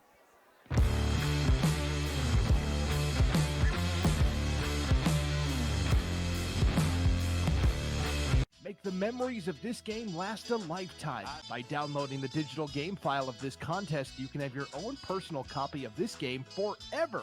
These make great gifts for the student athletes involved. Just click the Order Now button for more details. An Idaho-based credit union is leading the way in community initiatives and charitable partnerships. Recognizing a need for change, Lookout Credit Union underwent a major transformation to put its employees and their community first. Through 2 strong initiatives, Lookout Credit Union is ensuring a brighter future for its community. To find out more, visit www.lookoutcu.com. Dear Exit Strategy, all your pieces are in place. Thanks for being there when I need you most. Always Toyota SUVs. Toyota. Let's go places. Taking the hard path isn't always easy. It takes courage and determination to do hard things. Quitting tobacco and vaping is possible. You decide when. We'll show you how. Learn more at projectfilter.org or call 1-800-QUIT-NOW. Always entertaining and occasionally controversial, the East Idaho Prepcast covers every inch of District 5 and District 6 activities in Idaho. Just think about this. The Highland Ram cheerleaders won their 14th 5A title in the past 15 seasons. And then they went on to win the national competition in California. Hosted by Sean Kane, the East Idaho Prepcast features the biggest stories happening in your area. Just go to IdahoSports.com and click Prepcasts in the menu to get caught up on what you've been missing. Or check out each week's episode on the IdahoSports.com YouTube channel, Facebook page, or wherever you download podcasts. Welcome to What If Idaho, the home of 1,000 paths for those that embrace possibility. There's no better place to be if you're looking for that next career, or just exploring. Life is a wide open door, no matter your age. Here at Next Steps Idaho, you can research careers and training options that work for you, and start a dashboard to keep your plans moving forward, so you can route your path from what if to what is at nextsteps.idaho.gov. Our army of IdahoSports.com action photographers are covering games all over the state. And now we've revamped our galleries to make it even easier to find and order your favorite action shots. Just go to IdahoSports.com and click the Action Photos link in the menu. Hello? I was in an accident. You okay? Yeah, I'm fine. I have my seatbelt on. We're a valley-wide country store. For 100 years, we've been your #1 choice for food, fuel, farm supplies, and just about everything else you could need to get you through your day. We know you work until the job is done, and so do we. For gas on the go, or a little extra to help you get down the road, you can count on us. We are proud to employ your neighbors and to be a cornerstone of your community. We're valley-wide. Yesterday, today, and tomorrow. We're here for you. Dear Detour, you asked us to measure up. So yeah, we did. When life slings you mud, sling it right back. Stay strong. Toyota Trucks. Toyota. Let's go places.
At all our local Teton dealerships, we're committed to our no problem philosophy.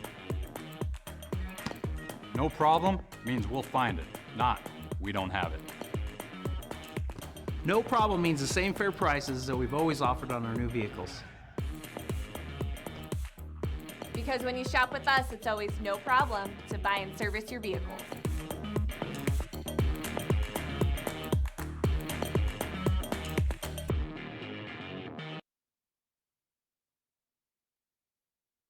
Make the memories of this game last a lifetime. By downloading the digital game file of this contest, you can have your own personal copy of this game forever. These make great gifts for the student athletes involved. Just click the Order Now button for more details.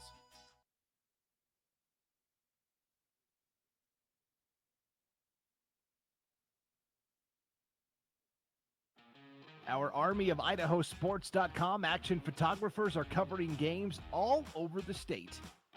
And now we've revamped our galleries to make it even easier to find and order your favorite action shots. Just go to IdahoSports.com and click the Action Photos link in the menu.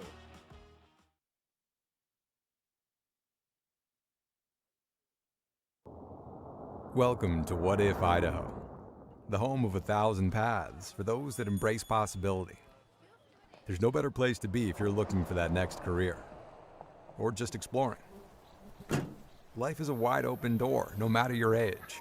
Here at Next Steps Idaho, you can research careers and training options that work for you, and start a dashboard to keep your plans moving forward, so you can route your path from what if to what is at nextsteps.idaho.gov. At Valleywide Cooperative, we're here when you need us. For 100 years, we have been here to help you with food, fuel, and good old-fashioned advice. And for us, serving is more than a job, it's a way of life, which is why we pour so much into the communities around us. We've employed hundreds of your neighbors. We take pride in that, and in giving back millions in sponsorships, grants, donations, and scholarships. It's our way of saying, yeah, I know a little something about myths. Like the myth that speeding isn't dangerous. Oh, and that myth you can tailgate at a safe distance. Or that you could safely weave in and out of traffic. Don't be fooled by myths. You'll get yourself into a hairy situation. Stay focused on the road. Be a legend like me. Have you heard the one about Charlie over at Pay Lake?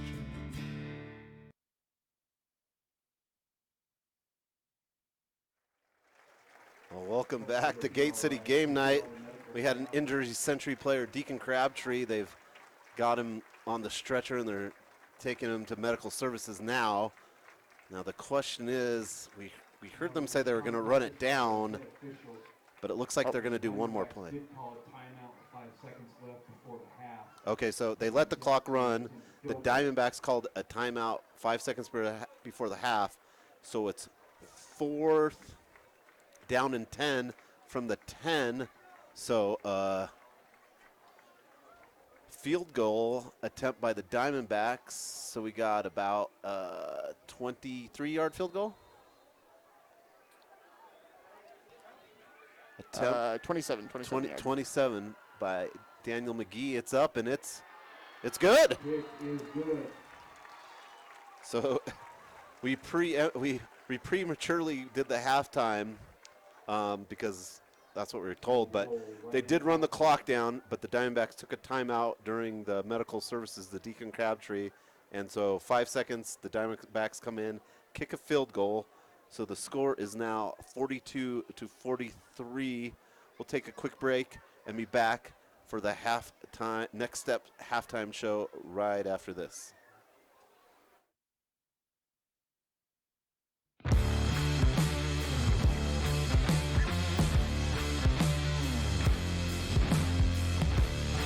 Make the memories of this game last a lifetime. By downloading the digital game file of this contest, you can have your own personal copy of this game forever.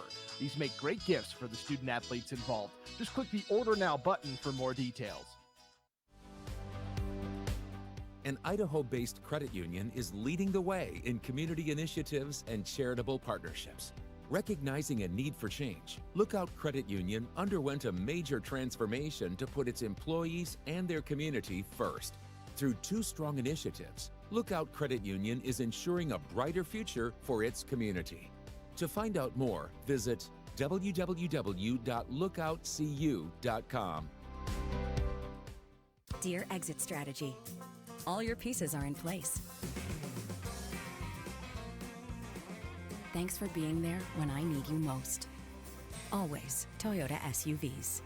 Toyota, let's go places. Taking the hard path isn't always easy. It takes courage and determination to do hard things. Quitting tobacco and vaping is possible. You decide when. We'll show you how. Learn more at projectfilter.org or call 1-800-QUIT-NOW. Always entertaining and occasionally controversial, the East Idaho Prepcast covers every inch of District 5 and District 6 activities in Idaho. Just think about this. The Highland Ram cheerleaders won their 14th 5A title in the past 15 seasons.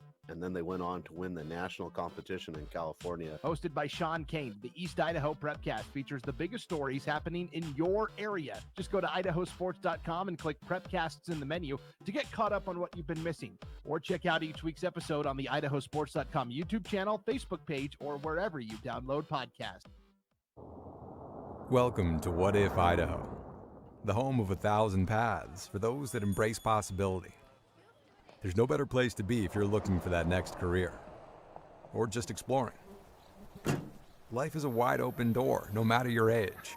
Here at Next Steps Idaho, you can research careers and training options that work for you, and start a dashboard to keep your plans moving forward, so you can route your path from what if to what is at nextsteps.idaho.gov. Our army of IdahoSports.com action photographers are covering games all over the state. And now we've revamped our galleries to make it even easier to find and order your favorite action shots. Just go to IdahoSports.com and click the Action Photos link in the menu. Hello? I was in an accident. You okay? Yeah, I'm fine. I had my seatbelt on. We're Valley-wide Country Store. For 100 years, we've been your #1 choice for food, fuel, farm supplies, and just about everything else you could need to get you through your day. We know you work until the job is done, and so do we. For gas on the go, or a little extra to help you get down the road, you can count on us. We are proud to employ your neighbors and to be a cornerstone of your community. We're Valley-wide. Yesterday, today, and tomorrow, we're here for you. Dear Detour, you asked us to measure up. So yeah, we did. When life slings you mud, sling it right back. Stay strong. Toyota trucks. Toyota, let's go places.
Well, welcome in to the IdahoSports.com GameStreams. Oh, excuse me. I'm all discombobulated because We had a we little thought we break, already yeah, did yeah. halftime. Turns out it wasn't halftime, but excuse me. Welcome into the Next Steps halftime show. Thinking about what's next for your career education. Next Steps Idaho can help you bring you closer to life you want to lead. So, we thought halftime was going to happen a little bit ago because Deacon Crabtree, the Century Diamondbacks, their quarterback was injured. It was an extended period of time to get him off the field. The PA announcer said that the clock's just going to run down.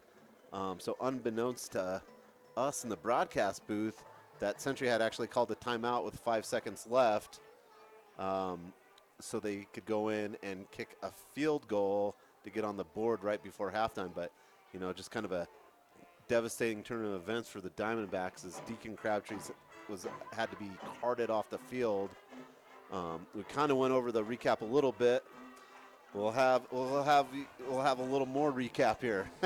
I mean, we could keep it really simple. It's been all Highland, and until the last possession of the first half, Century was not able to move the ball more than 2 yards at a time. We saw a couple passes that they tried to go downfield, and the DBs of Highland were able to close really quickly.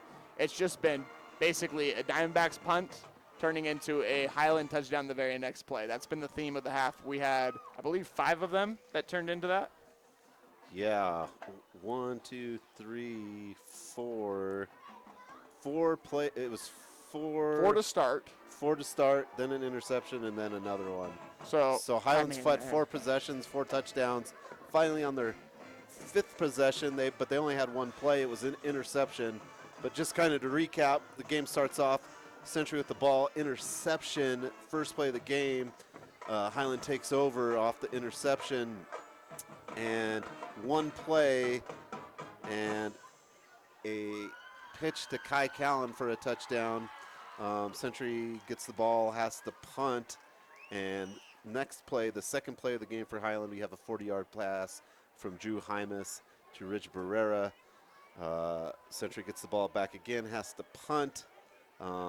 Subsequently, the first play is a Drew Hymas pass to Jackson Riddle for 70 yards, and Century gets the ball again, has to punt, and then Highland gets the ball. First play, Drew Hymas, 47-yard pass to Cy Reno, and then finally that stops.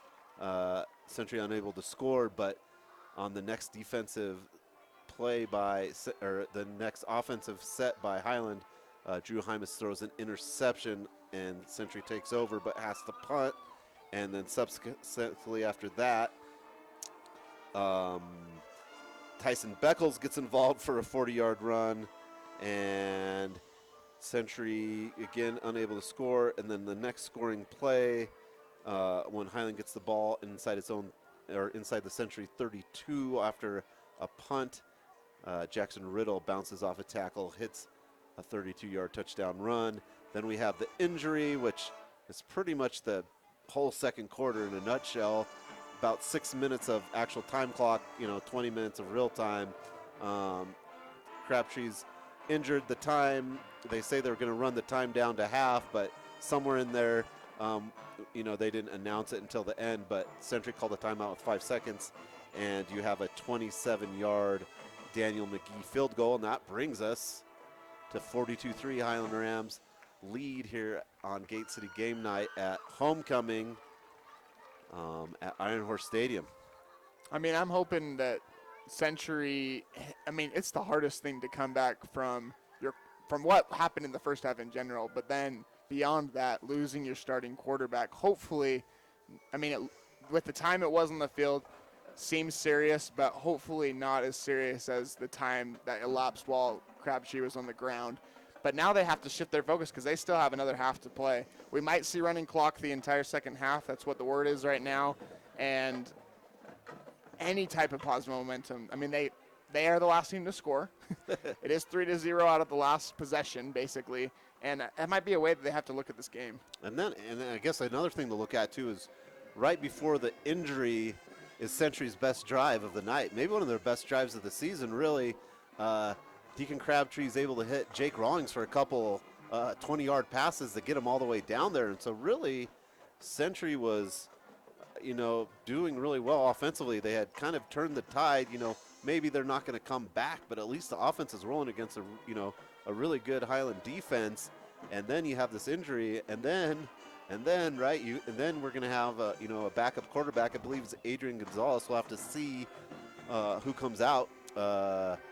Highland will get the ball to start with as they kicked off to start the game. But, yeah, you already had, like you said, you already had a tough tough thing going, and then your quarterback goes down right as you finally get the offense firing.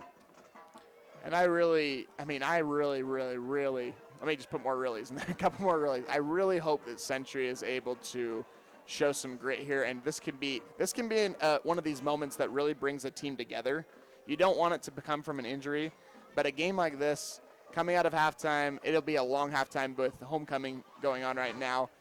It's a chance for Highland. They obviously want to come out hot and continue going, but, you know, it's a long lull that we might see some backups coming in, and Century's got to take advantage and really put together a few good drives to encourage them throughout the rest of this game and beyond as well.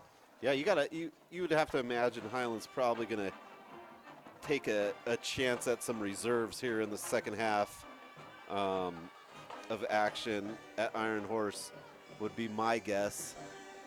By any means, but yeah, you know that it's just, you know, you kind of wonder what Coach Ryan Fleshman's telling Century there, you know, and sometimes those are the halftime speeches you kind of want to hear just to kind of see what's going on. And he's been at Century a long time. He's been in the game a long time. I'm sure he's seen situations like this plenty of times. He's coached at Highland. You know, he's at Century. He was a great player himself. Just, you know, nothing's easy that way. And I think he knew that when he took the job again, coming back for Century. And got to give him kudos, and we'll see what he's able to bring out of his guys for the second half. We'll just take a quick chance to look at some scores. And a conference opponent up in Idaho Falls, Thunder Ridge, is taking on Skyline at Rafson Stadium, and at halftime Skyline was leading 28-13. I'm going to check out the flash. I'm guessing Brandon isn't working the flash tonight. I'm going to blame Brandon. I don't have a ton of scores here, but you had some interesting games going on. You had Rigby Bonneville, you had Hillcrest Blackfoot, another East Idaho matchup I was kind of interested in. I had Preston taking on Jerome, Shelley Burley, and then the game, you know, because next week we'll have Highland versus the Pocatello Thunder, and the game I was kind of interested would be Twin Falls Pocatello playing up in Twin Falls tonight. So some action going on there. Another game in East Idaho that was, you know, it was kind of marked on your calendar was Firth versus Bear Lake, two kind of powerhouses down here in East Idaho, and in the third quarter it was tied 7-7.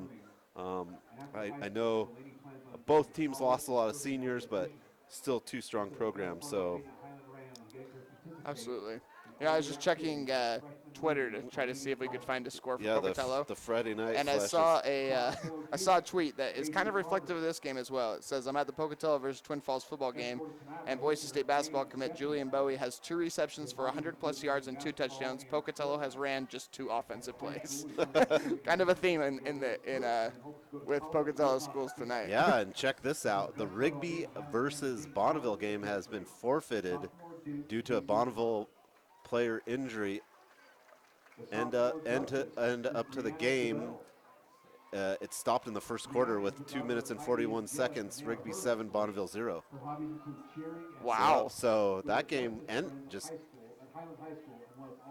the Rigby Bonneville has been forfeited due to the Bonneville player being injured. So similar to something we kind of thought we would see here. I've never heard a game forfeited in the first quarter. I wonder. No. I mean, prayers up to whoever that is. These aren't for sure sources. This isn't the Friday Night Flash on IdahoSports.com, but just to kind of get some other information around the state in East Idaho, as we have the Rams ahead at halftime 42-3. Thanks for watching the Next Steps halftime show. Thinking about what's next for your career or education, Next Steps Idaho can help you bring you closer to the life you want to lead. So we'll have a little bit more of the halftime homecoming activities here And we'll be back with second half action just after this.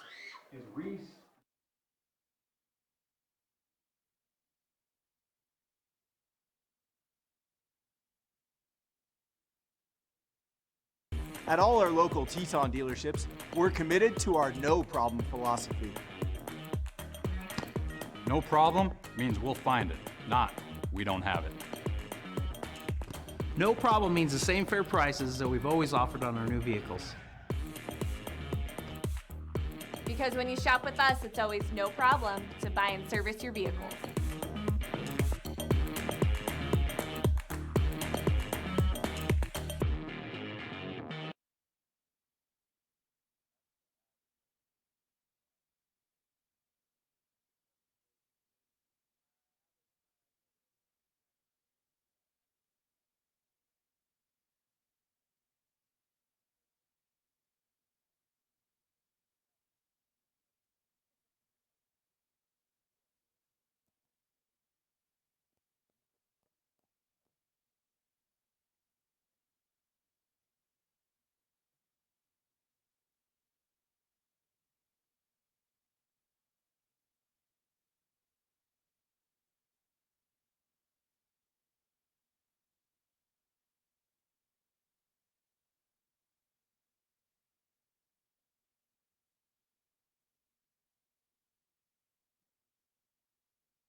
Make the memories of this game last a lifetime. By downloading the digital game file of this contest, you can have your own personal copy of this game forever.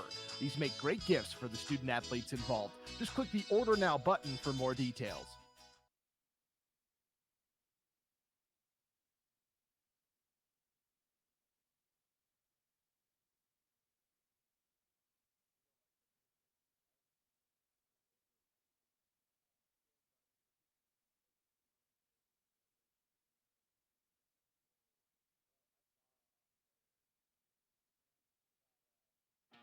Our army of IdahoSports.com action photographers are covering games all over the state. And now we've revamped our galleries to make it even easier to find and order your favorite action shots. Just go to IdahoSports.com and click the Action Photos link in the menu. Welcome to What If Idaho, the home of 1,000 paths for those that embrace possibility. There's no better place to be if you're looking for that next career, or just exploring. Life is a wide open door, no matter your age. Here at Next Steps Idaho, you can research careers and training options that work for you and start a dashboard to keep your plans moving forward, so you can route your path from what if to what is at nextsteps.idaho.gov. At Valleywide Cooperative, we're here when you need us. For 100 years, we have been here to help you with food, fuel, and good old-fashioned advice. And for us, serving is more than a job, it's a way of life, which is why we pour so much into the communities around us. We've employed hundreds of your neighbors. We take pride in that, and in giving back millions in sponsorships, grants, donations, and scholarships. It's our way of saying thanks. We're Valleywide, and yesterday, today, and tomorrow, we're here. Yeah, I know a little something about myths. Like the myth that speeding isn't dangerous. Oh, and that myth you can tailgate at a safe distance. Or that you could safely weave in and out of traffic. Don't be fooled by myths. You'll get yourself into a hairy situation. Stay focused on the road. Be a legend like me. Have you heard the one about Charlie over at Pay Lake? Taking the hard path isn't always easy. It takes courage and determination to do hard things. Quitting tobacco and vaping is possible. You decide when. We'll show you how. Learn more at projectfilter.org or call 1-800-QUIT-NOW. An Idaho-based credit union is leading the way in community initiatives and charitable partnerships. Recognizing a need for change, Lookout Credit Union underwent a major transformation to put its employees and their community first. Through 2 strong initiatives, Lookout Credit Union is ensuring a brighter future for its community. To find out more, visit www.lookoutcu.com. All right, I put this on one check. Is that okay? Draw?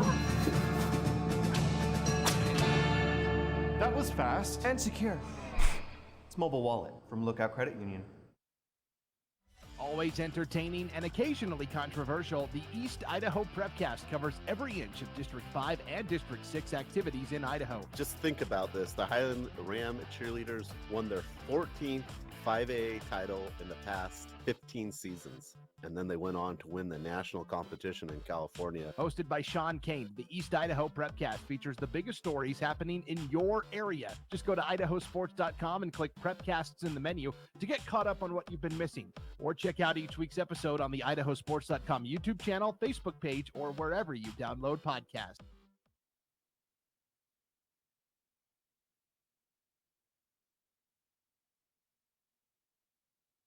I'm Connor from Idaho Falls. In high school, I started having trouble with my muscles. Playing football, kids half my size were pushing me around. My mom and I spent months traveling the country looking for answers. We finally got one right here at Irmac. I have a rare disease that causes my cells to lose energy. After 2 years of using a wheelchair, the therapist at Irmac taught me how to walk again. Now I can do the things that I enjoy and live the life I want. That's why I say, take me to Irmac. Well, is Irmac really the best hospital for pediatric care? I mean, aren't all ERs the same? Not all ERs are the same. Irmac's ER has been delivering high-level clinical care for over 3 decades. As a Level 2 trauma and burn center, Irmac is well equipped to handle pediatric injury and illness. All Irmac ER nurses have higher-level pediatric certifications, and that's just not common in all ERs. And this expertise and experience is found only at Irmac.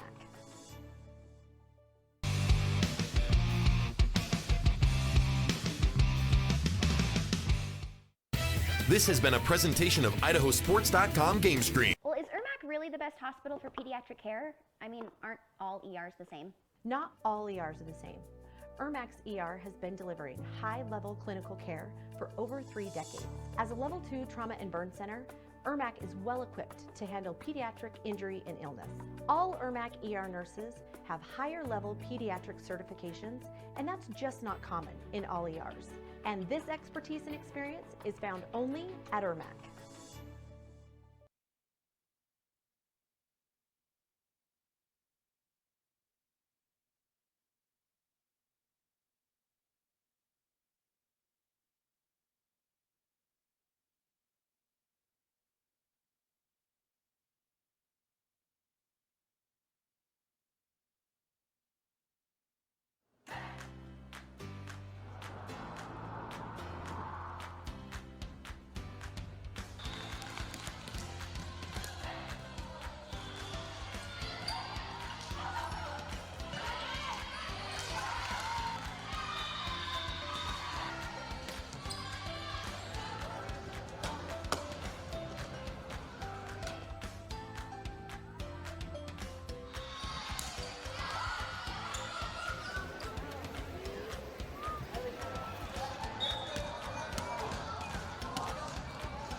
Welcome back to Iron Horse Stadium. This is Dallin Fryer alongside Sean Kane.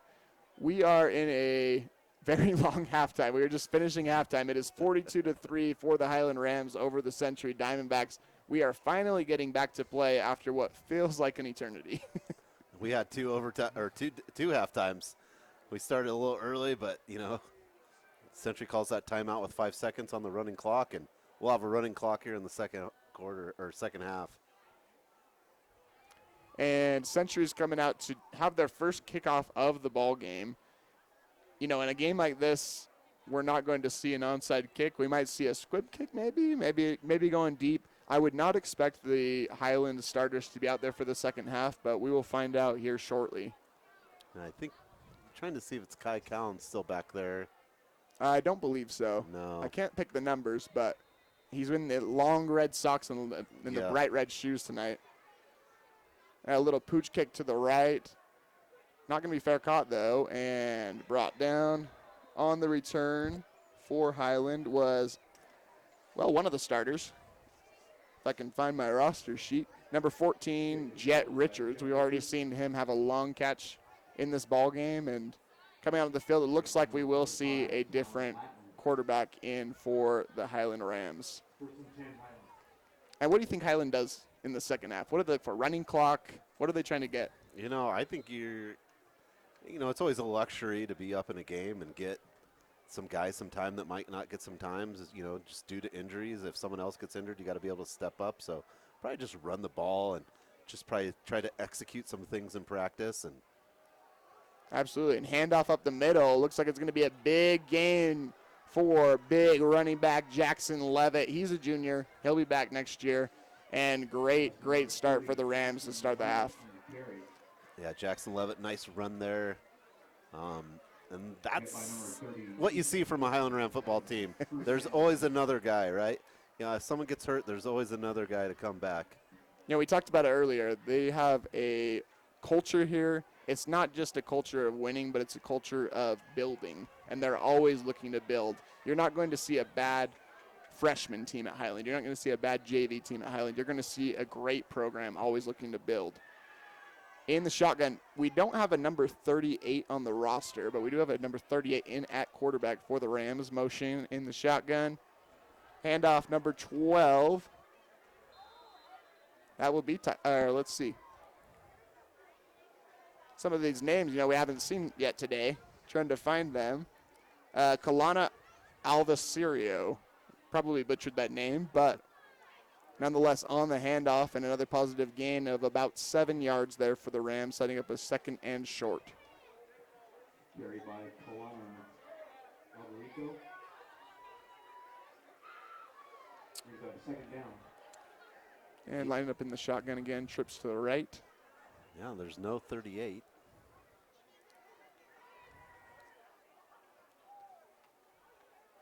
Another handoff up the middle. Oh, big push. I think the officials blew the play dead a little bit earlier, but I don't think it'll make a difference in it being a first down for Highland. Oh, nope, just a little bit short. Third and short coming ahead. Looks like we're going to have a officials timeout for another injured Diamondback on the field. Which is not what you want to see right now if you're Century, right? You're already down, you're starting quarterback, and all the thoughts go out to Deacon Crabtree and hope he's all right, and for his family and all, and in the Century community as far as that goes. But you just don't want to see another player go down at this point.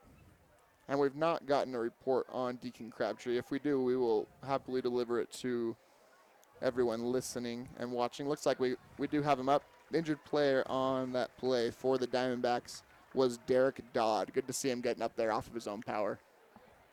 Yep, he seems just fine. Derek does. And setting up a third, and we'll call it 1, but it's maybe about half a yard for the Rams. Like a foot, like a shoe. And the way the Rams have been able to run the ball tonight, even with their reserves in, I think we know where this ball is going, right up the middle to big old Jackson Levitt. Rams in the shotgun. And handoff up the middle to Levitt. And he's able to get first and more all the way down to the 22-yard line. Another great hole set by the offensive line of Highland. That's another thing we always see with Highland. They always seem to have a big offensive line. I have lived in Bogotá for several years now. It just feels like, I don't know what they're doing here to make them so big. I've been in the weight room with them, but man, they always have the big boys up front. Yeah, they do, they're individually, they all do their job well. If they have to, go left, they go left every time, 100%. Absolutely. In the shotgun again. We'll try to listen for a name from the PA announcer for the quarterback. We apologize for not having the name. And a little screen pass, wide receiver screen over to number 81, Taylor Tibbs. No gain on the play, but he was able to haul in a reception. Setting up 2nd and 10. I don't think we've said 2nd and 10 tonight for Highland at all. I don't think we said 3rd down until just a minute ago. I'm fairly certain that was the first 3rd down for Highland all night. I'm quite sure as well, because the longest possession for the Rams tonight was only 4 plays. I think we're up to about 6 plays now this possession. Once again in the shotgun, bunch trips to the left. Dropping back to pass and going deep to Tibbs in the end zone. Oh, sprawls out, not able to hang on. Great effort, though, by Tibbs in the end zone. Still don't have a name on the quarterback. I'm hoping he can complete a pass so we can hear, or have a running play so we can hear the quarterback's name. But setting up 3rd and 10. Obvious passing situation for the Rams. We'll get to see if they take another end zone shot, if they're looking more for, this is 4-down territory. They do have a pretty good kicker. We've talked about that tonight. I don't know if he'll still be kicking in this half, but it does open up the kicking game as well. I mean, that's one thing you probably, you're not only going to get so many practices, right? There's nothing like a real game kick, so maybe a kick if we see a 4th down. In the shotgun again. Doubles both ways. Drop back to pass. And, getting nailed, but able to still complete the pass. Down to the 17-yard line. Looks like that was number 26, Zayden Allo. And the quarterback for the Rams really took a shot on that play. But it is 4-down territory. It looks like we are going to see the Rams going for it on 4th down. We'll see what this young group of Rams is able to pull off here on 4th and about 6. Looks like I think it's about 4th and 5. Trips again to the top. Shotgun formation. Option right, pitch. And, I think he was able to get it. Looks like it was number 46, who again we do not have on the roster. Maybe it's 45. Nope, not on the roster. That's one thing you love about these types of games when you have reserves come in. Suddenly you'll see a different jersey number than what we see on the roster. Maybe some first-time action for some of these Highland athletes. And you love to see it. Love to see it. Yeah, it trips to the top again. The Rams quarterback is alone in the backfield. Pass complete again to our, we have our mysterious connection going on. Number 38 to number 26 for the Rams. Oh, Zayden Allo, okay. Maybe we do have Zayden Allo on the roster. Yes, 46 was the one. My apologies. But a completed pass nonetheless. Gain of 3.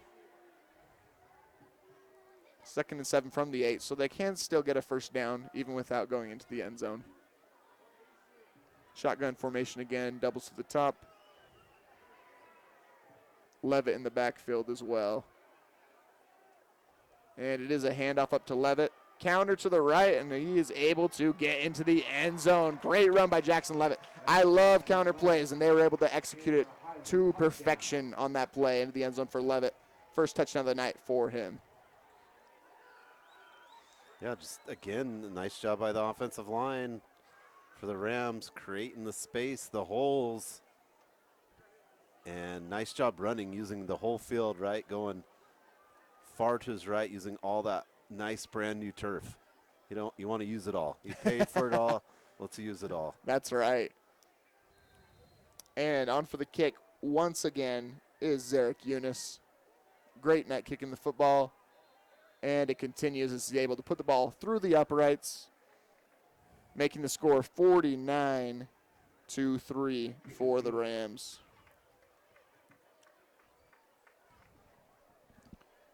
And we do have the running clock. This is one of the times where the clock does stop. 4:49 left in the 3rd quarter. And after we see the ball kicked off, we will see the clock continue to tick.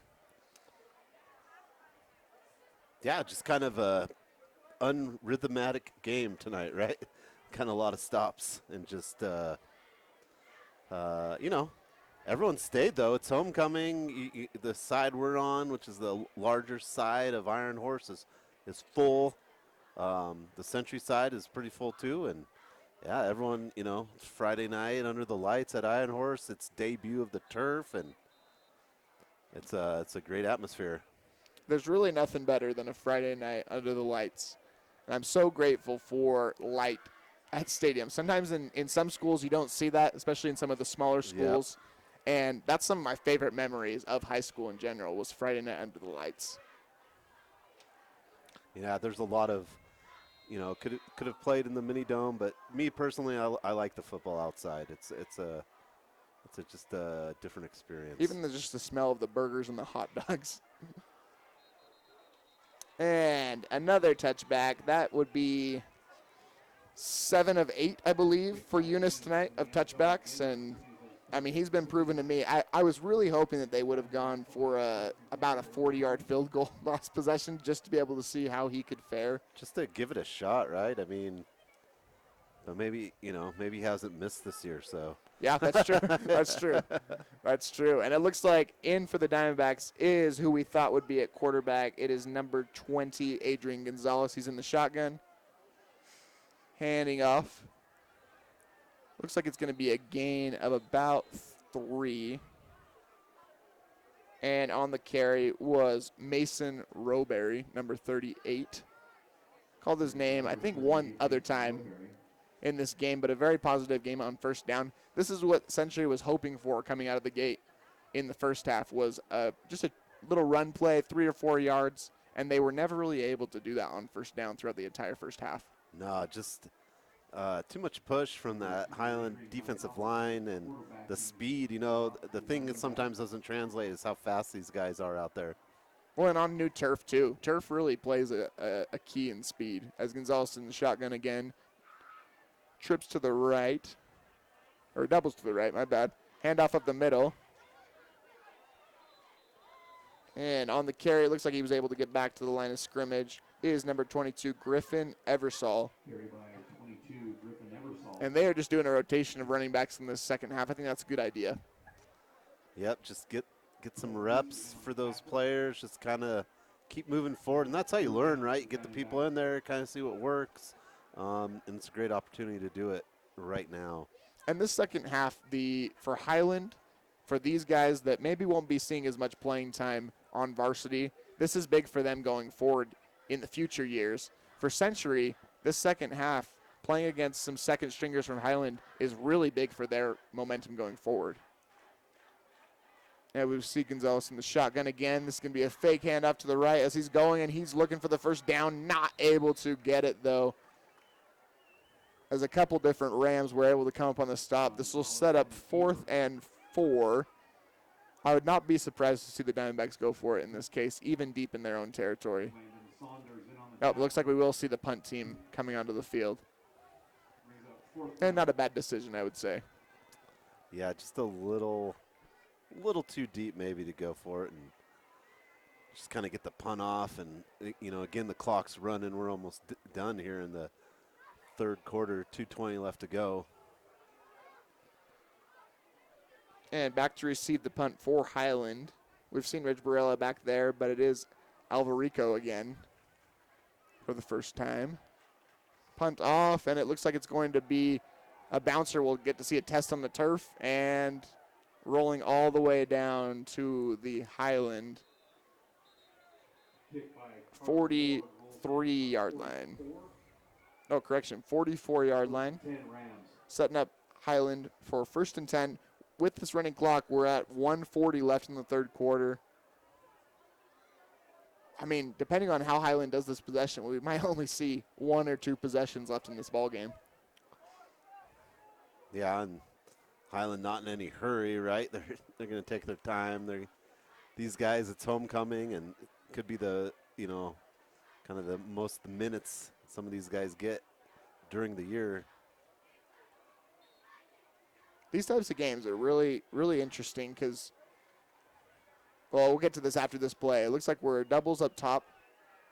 And a pass across the middle. This is going to be number 26. Oh, great play. Once again, number 26, Zayden Allo. He's impressing me this half. Good route run, good catch, and great yardage after that catch. He didn't look, sometimes you're in those running passes and you look who's coming after you. He watched that ball, made sure he had the ball, and then turned his head upfield. Yeah, that's an impressive run. And Zayden Allo, for a wide receiver, he's got a little bit of speed on him. He's got a little bit of juice on him as well, and a little bit of stout. He's a stout. Kind of looks like a running back, right? He does. But he was able to really impress us as he caught the pass there. Once again in the shotgun. Motion coming across is Alvarico. And fake handoff to the right. All the way down to the Diamondbacks' 18-yard line is our mysterious quarterback for Highland, number 38. I still wasn't able to hear a name, were you? No, the announcer just said quarterback keeper. I think he's in the same boat as we are. I'm guessing they're in the same boat. There are a few other quarterbacks listed, but we're not able to see. And that will take us to the end of the third quarter with the Highland Rams up 49-3 on the Century Diamondbacks. We will be back after these messages.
And welcome back to Iron Horse Stadium as the Highland Rams are threatening down in Diamondback territory.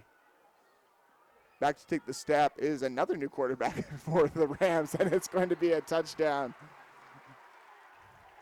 Great pass by, I believe that's number 35 if I'm seeing right, for Highland, which is Jacob Vincent, freshman. Great pass there.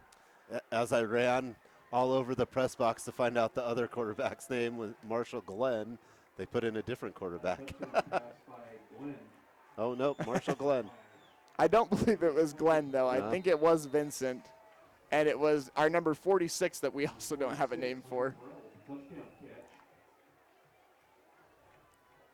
Great pass, though, coming out. That makes it 55-3.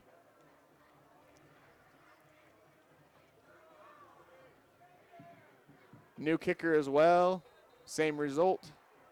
That kick is good. That was number 40, Jacob Prescott.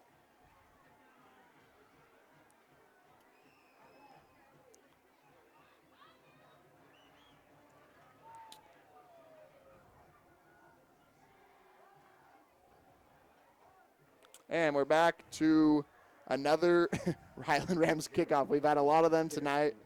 We'll see if Prescott also comes out for the kickoff as well. We have not seen his leg, but on that PAT, he showed there's more than one kicker on this roster. No surprise that there's more than one, right, with the Rams.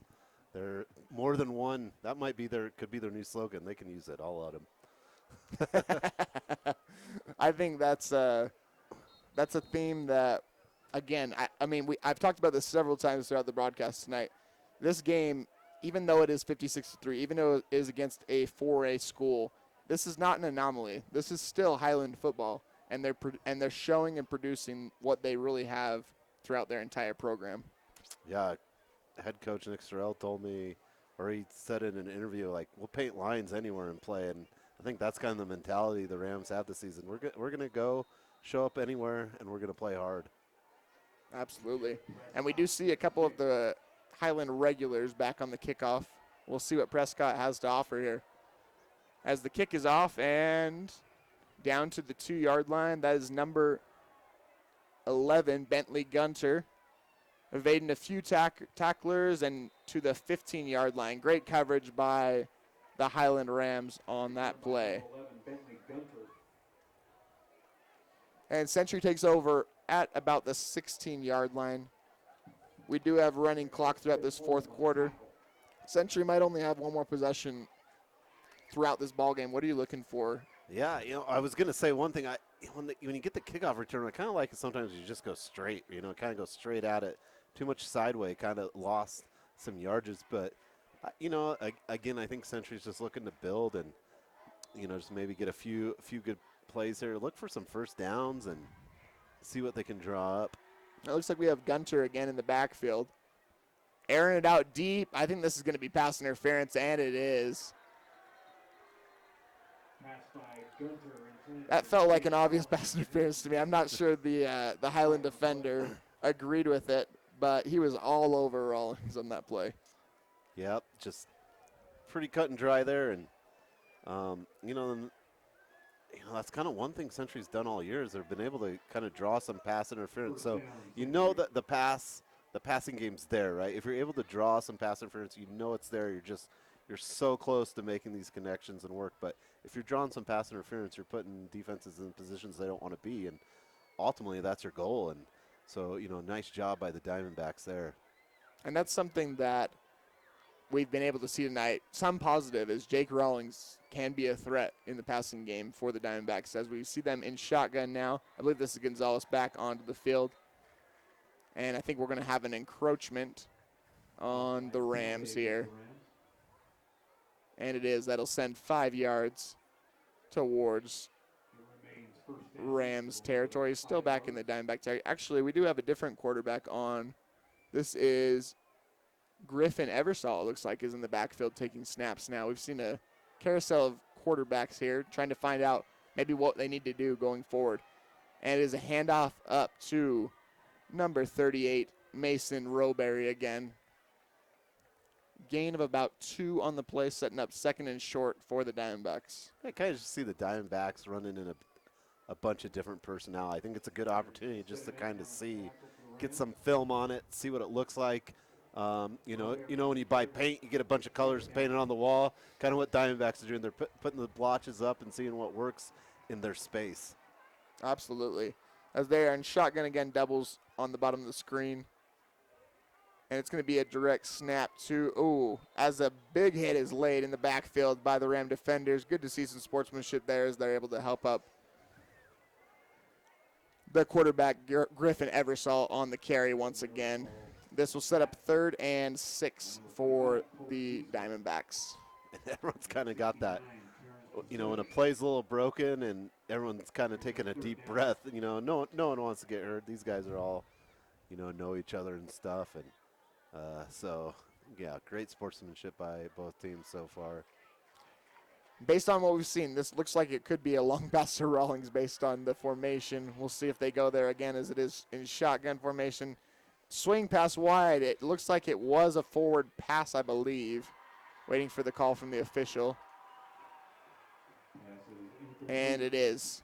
This will set up 4th and 6. Looks like the Diamondbacks are going to punt once again. This time on for the punt is Daniel McGee. I don't believe Daniel McGee has had a punt yet tonight. I think we've had a different punter. No, he's been punting. Has it been? Yeah. Okay. There is someone else that punts, but I'm pretty sure it's been McGee tonight. He hit the field goal. 27-yarder in the interesting halftime. And here we go. The punt is blocked, it looks like a little bit. It might have just been a low kick, but is able to roll down all the way to the 46-yard line in Highland Ram territory as they take over with 8 minutes left in this fourth quarter.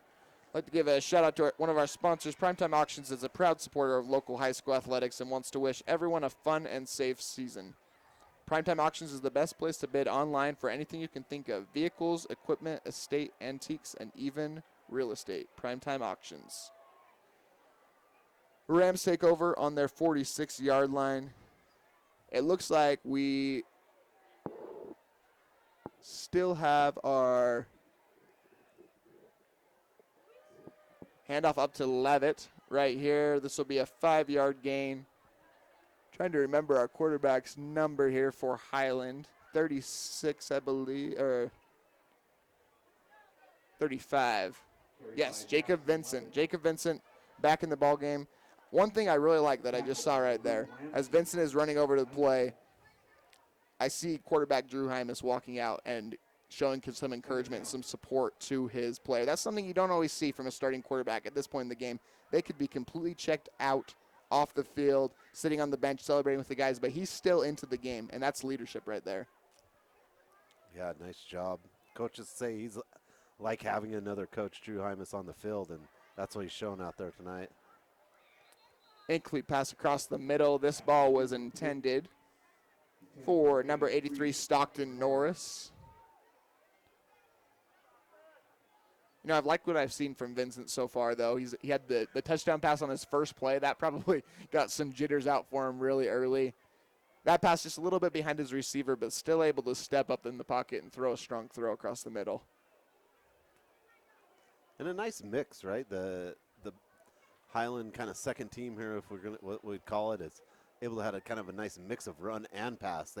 Sometimes it's you know you get those second units in, you're just running the ball, and they've had a good mix. Vincent back to pass again, looking deep. He's got his man across the middle. Oh, drop pass. That would be number 12, Alvarico again. Vincent, pretty good throw, a little bit underthrown, but still something that Alvarico would hope to come up with.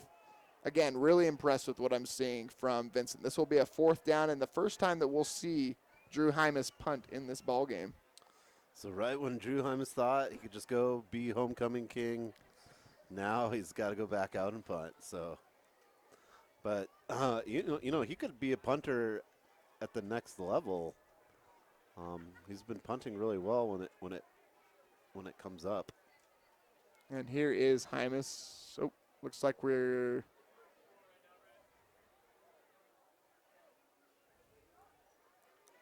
too many players. I wonder if it is the jersey number maybe being in the backfield, number 66. Oh. I'm not sure on that rule, but that's what I would guess why they had him come off the field. And here is Hymas's punt away. Great kick. This one is going to go all the way to the end zone. Let's see if it will stay in. It is able to stay in. On the coverage is number 11, Colton George. He is the long snapper. He's the outside linebacker. He's the leader of the defense and able to come up with a big play there on a great punt by Drew Hymas. Yeah, that's why you can tell, Drew Hymas, I mean, he could do a lot of things after high school, but he might be looking to be a punter with punts like that in a college jersey sometime next fall. And that was a 49-yard punt for Hymas, being able to kick it that far but still able to angle the punt. It just about rolled out of bounds on its own, but George able to save it and set up shop on the 2-yard line for the Diamondbacks. Yeah, I think his stats where he averages about 40 per punt, which is just amazing. Another weapon. And here's Eversole again in the backfield. Fumbled snap, broken play. He's able to get it out back to the original line of scrimmage. Great tackle for the Rams is number 44, Caleb Bringhurst. Nice job by the Diamondbacks to get that out of the end zone. Kind of a botched snap and could have been disastrous. That would have been one of those it rains, it pours moments. Yeah. And 4:38 left on the clock again. Oh, we did see the clock stop for a minute. We are running again. Eversole back in the backfield once again. And handoff up the middle is number 38. Once again, it is Mason Roberry. He really got his jersey tugged. He about got his whole jersey ripped off, and I think that's one of those that in the moment, you don't realize how much it hurts until the play is over and you've had your whole entire arm ripped off. It's all stuck up in there, and you're just trying to get it out. But Roberry, I mean, that's a positive. He's almost every time he's gotten the ball tonight, he's gotten yards, and they've been few and far between to find, so nice job by him. Yeah, he's one of those tough-nosed football players. Downhill. Eversole in shotgun again, 3rd and short. Fumble snap again, and he's trying to get out of this end zone. It looks like he's not going to be able to. This will be a safety. Another snap malfunction. And it looks like it was, I believe it was Junior Ortiz that was able to come up on the sack. Great play for the Rams. This is exciting for players that maybe don't get on the field as much, making a big varsity moment on homecoming night. Homecoming night, get the safety, and, you know, unfortunately it's more set up from the bad snap, but, you know, you still got to make a play, and the Rams were able to do it to get the safety, and, yeah, nice job. And you could see some of the frustration on Century after that safety, but snapping can play such an important part, you know, kicks and just under center like that. So tough there, and Central will have to kick off now again. And with it being a safety, they will be kicking from a little bit deeper. So they'll be going from the 20-yard line as opposed to the 40-yard line due to the safety. At this point, you have an option to punt or to kick off. And it looks like the Diamondbacks will be kicking off. Yeah, you know, the last time I think I saw a safety in high school football, they punted it. They did kind of the Australian kind of punt thing to get it. It's tough kicking from your 20. You never want to be kicking from your 20. Just a squib kick up the middle. And stepping out of bounds. On the return once again is Jet Richards. We've called his name a couple times tonight. Pretty good game for Richards as Highland takes over with 3:27 on the clock. I would imagine this will be the last possession of the game from their own 48. Yeah, kind of a nice kick, though. You know, that kick had potential. It was going fast on the turf, and, you know, you never know what could happen. Just bounce off a player, and, I mean, that's a live ball, so I kind of like that kickoff there. Yeah, and especially from a safety, I like it. Back in the ball game at quarterback is Jacob Vincent, number 35 for the Rams. Once again, he's a freshman, and he already has his first varsity touchdown pass in this ball game. We'll see what he can do in this last 3 minutes of this ball game. Trips to the bottom. Vincent takes the snap and rolls to his right. Looking for his man downfield. It looks like he's able to make the completion, but we might be coming back as a flag comes down on the field. On the reception was once again Zayden Allo. He's kind of been the target of the second half for the Rams. Yeah, Zayden Allo made a nice play to come back. He saw his quarterback was a little bit of trouble and came back to him to find some opening. And it will be pass interference on the offense. I believe it might have been more on the outside, not necessarily involved with Allo, but nonetheless, the ball will come back from the original line of scrimmage, back 10 yards. And the Rams will set up 1st and 20.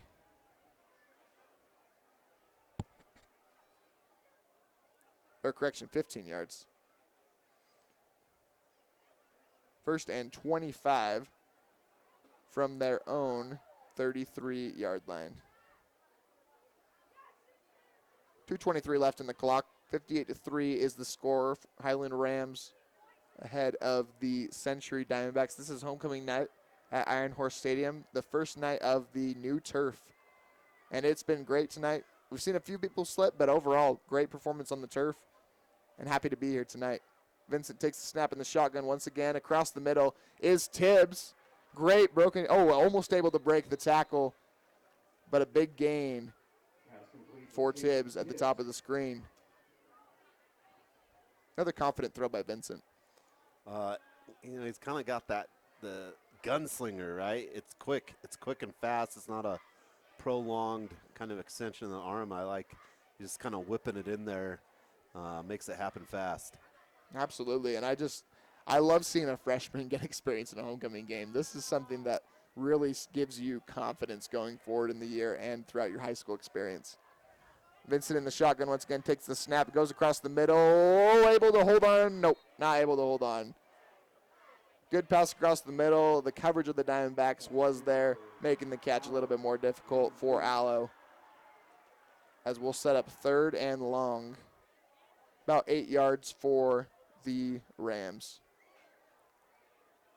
We've seen a lot of short slant routes for the Rams since Vincent has been in. I would imagine we'll see something similar here on 3rd down as we are winding down in the 4th quarter. 3rd and 8, 50 seconds left on the clock. Trips to the bottom. Oh, fumbled snap. He's able to get it out, though, to his running back for a 1st down and more. I don't know if the play was designed to go on a short swing pass to the running back there, but great improvisation by Vincent. And I believe that will be the ball game as the clock is winding down. Burrell on the reception.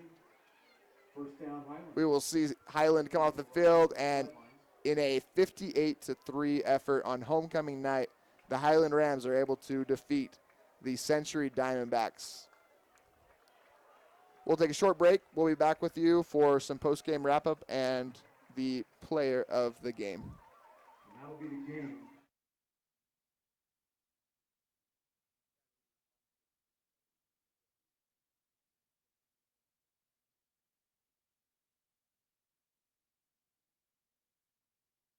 Yeah, I know a little something about myths. Like the myth that speeding isn't dangerous. Oh, and that myth you can tailgate at a safe distance. Or that you could safely weave in and out of traffic. Don't be fooled by myths. You'll get yourself into a hairy situation. Stay focused on the road. Be a legend like me. Have you heard the one about Charlie over at Pay Lake? Make the memories of this game last a lifetime. By downloading the digital game file of this contest, you can have your own personal copy of this game forever. These make great gifts for the student athletes involved. Just click the Order Now button for more details. All right, I put this on one check. Is that okay? Draw? That was fast and secure. It's Mobile Wallet from Lookout Credit Union.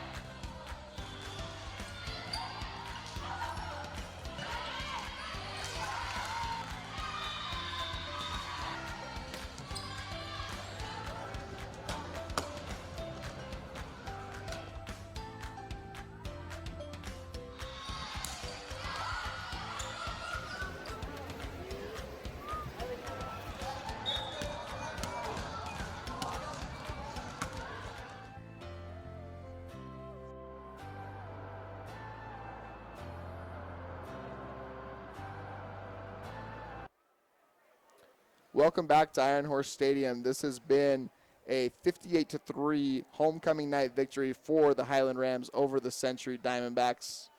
And the only thing left to do is to announce our shift player of the game.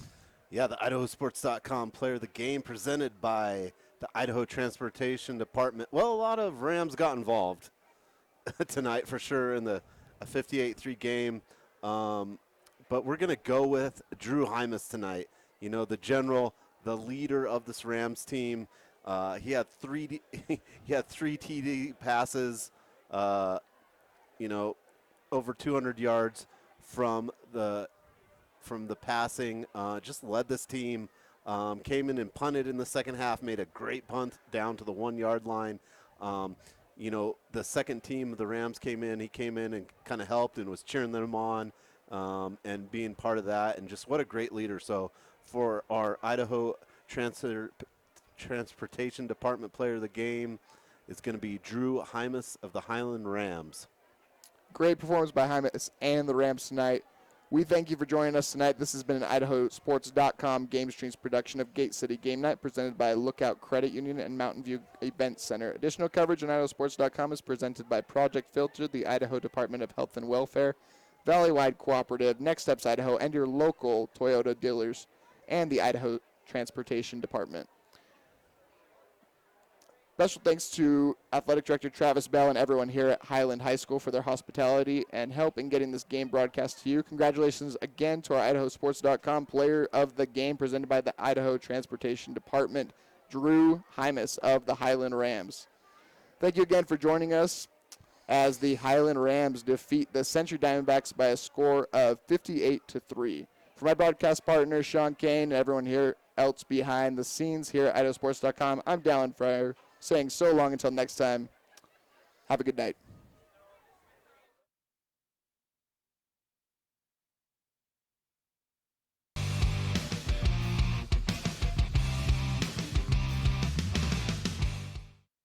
This has been a presentation of IdahoSports.com GameStreams. This broadcast